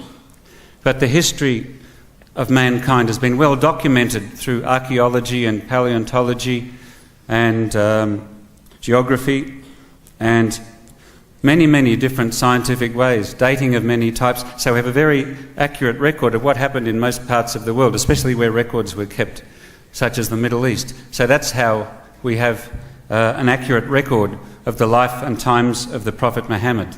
So just so I have it in front of me, the question was, what is the evidence? So not how to get it, what is the evidence of how the Prophet Muhammad and his family gained power from Islam? Well, I mentioned the classes of evidence. All you need to do is go to that evidence. You can go to a library or a museum and you can look up all the items of evidence there. There are many different items of different types, as I already mentioned, including documents and archaeological digs, everything. Okay, thank you, Ian. We'll take the next question for Hamza. So this is directed to Hamza. Okay, go. Just one question. You stated that the Quran is a linguistic miracle, but I've heard many other religions also claim that from the text. For example, Sorry, I can't hear you properly. Speak slightly slower if you can. I do apologize. Yes.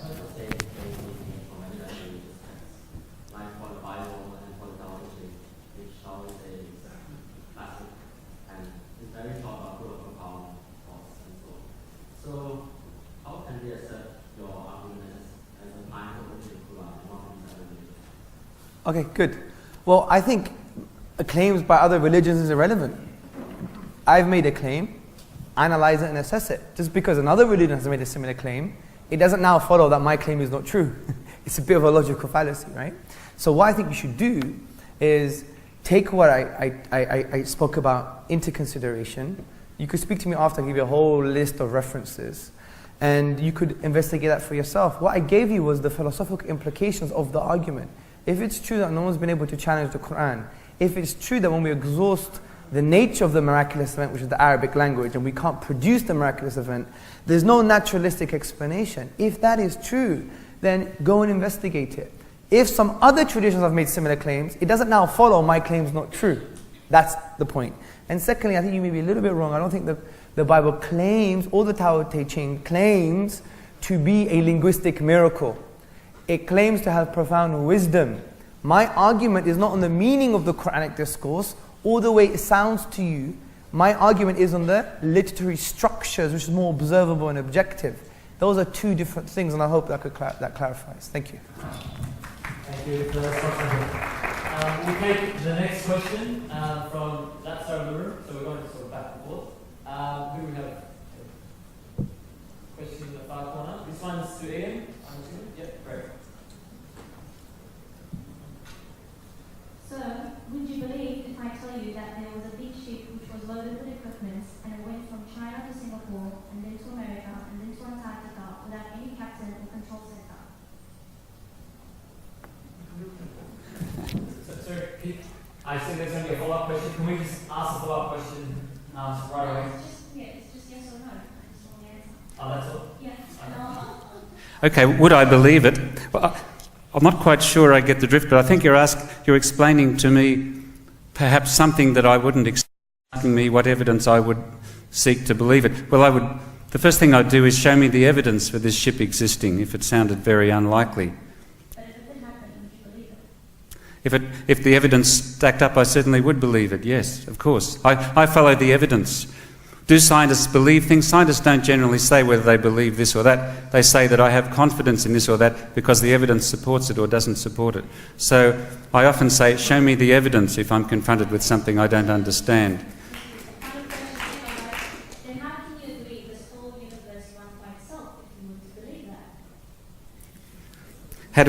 How do I believe that the universe created itself? Was that the question? Right, say if you were to believe that this ship that I explained could happen, then would you also then agree that this whole universe would run by itself? Or there must be Yes. Thank you. I understand the question. The ship runs by itself. I might accept that.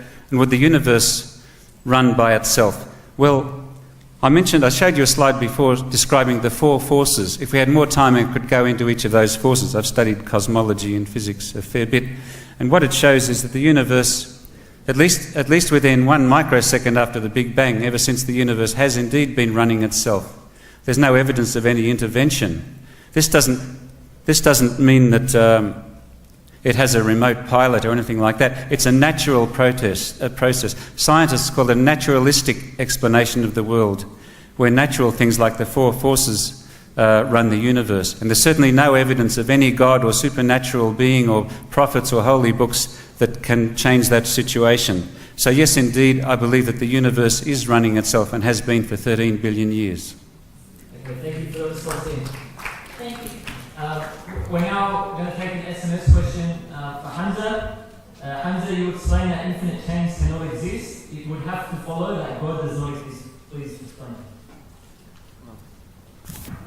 Yes, I already mentioned that in my presentation, the infinity, and I wasn't talking about infinity chains, by the way. The chains I was talking about is infinite regress of causes, and that's a different story. And I was talking about the actualized physical infinite, that this universe is in a state of infinity, is absurd. This doesn't now follow that God's infinity doesn't exist. Because I even mentioned there are 2 types of infinity we're talking about here, qualitative and quantitative. I'm not talking about mathematics, I'm talking about the philosophical perspective on this issue. And the quantitative infinite is the infinite made up of discrete physical parts. God is uniquely one. God is eternal. His infinity is coherent from that perspective. So it wasn't about infinite chain. But even if you talk about infinite chains, then it doesn't negate God's existence. Why would it negate God's existence? God is not an infinite chain. So that's how I would basically describe it. What I think you should do is maybe re-clarify your question to understand what you really mean by the question. Because I did address it in my initial presentation. So you could reformulate the question. And as a result of doing so, we could answer it better, inshallah. Thank you, Hamza. I'm going to take a question from this side for Ian. So the other at the back is Michael. So Ian Bryce, I studied at this university and I specialized.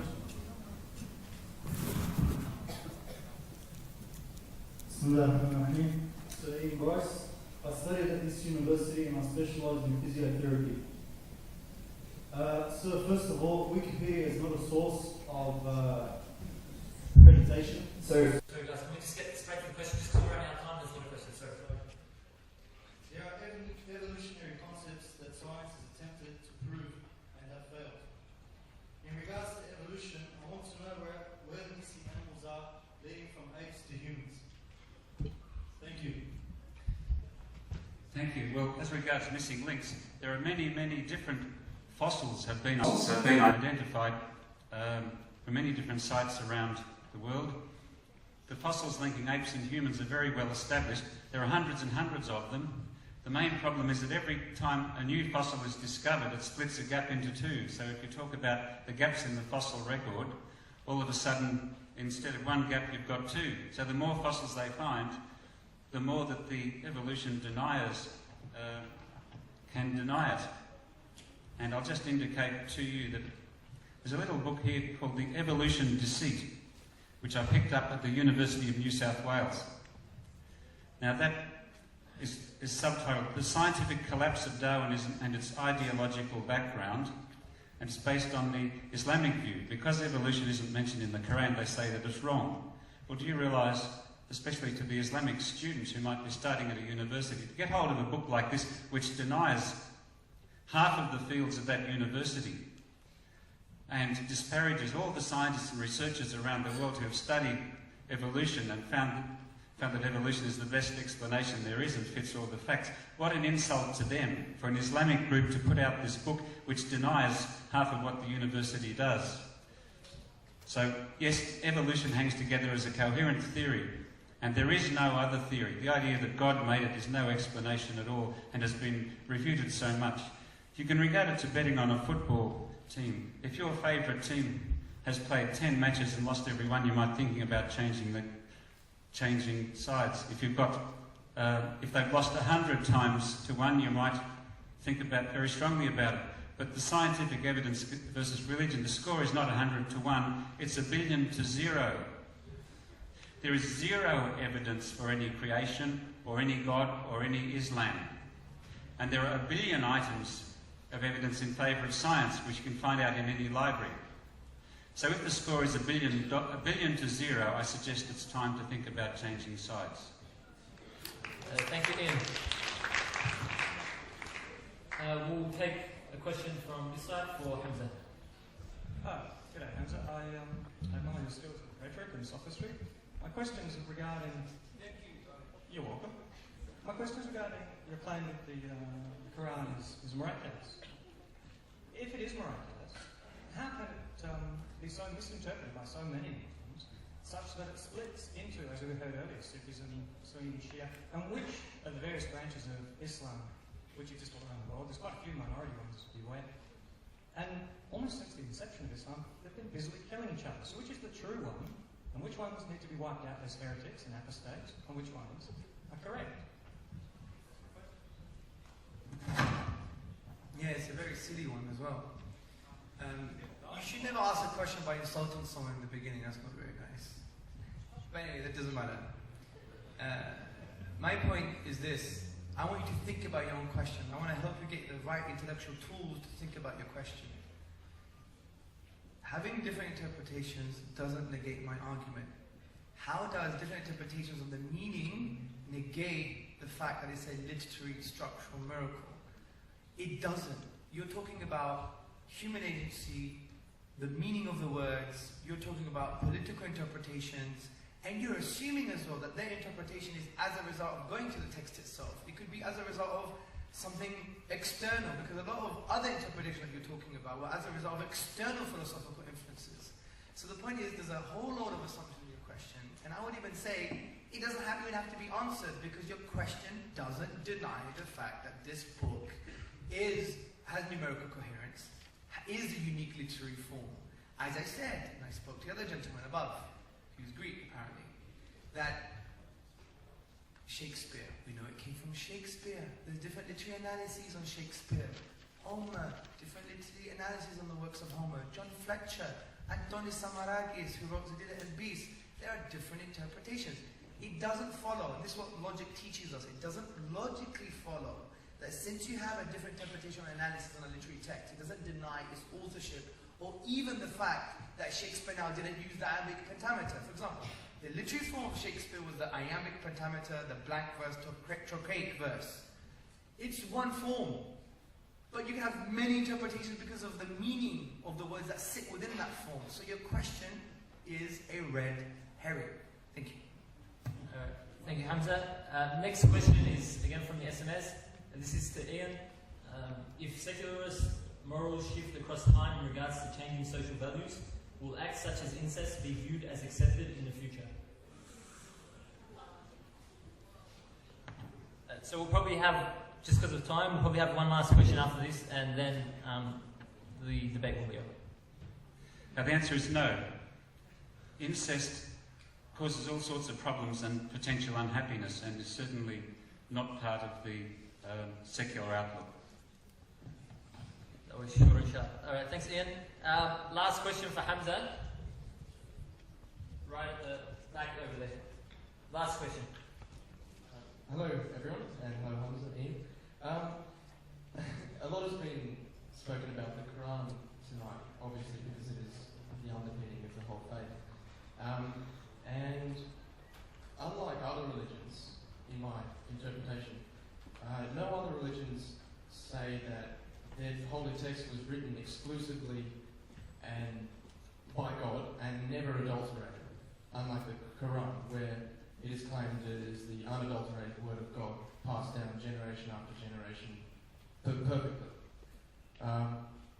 And so, implicitly, if there are any contradictions within that text, because it is a pure word of God, then either God was confused, which doesn't happen because God is omniscient, or God does not exist. And I feel that there are some contradictions in the Quran that aren't just the result of... Sorry, sir, can we just ask the question? Okay, they're not divergent misinterpretations. I think that some passages in the Quran directly contradict each other.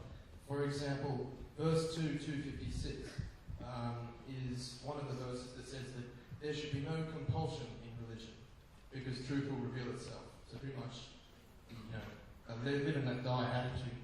But then verse 929, it says, fight those who do not believe in Allah or the last day, and who do not consider unlawful what Allah and His Messenger have made unlawful. Fight until they pay the tax and are obedient. How are those two consistent?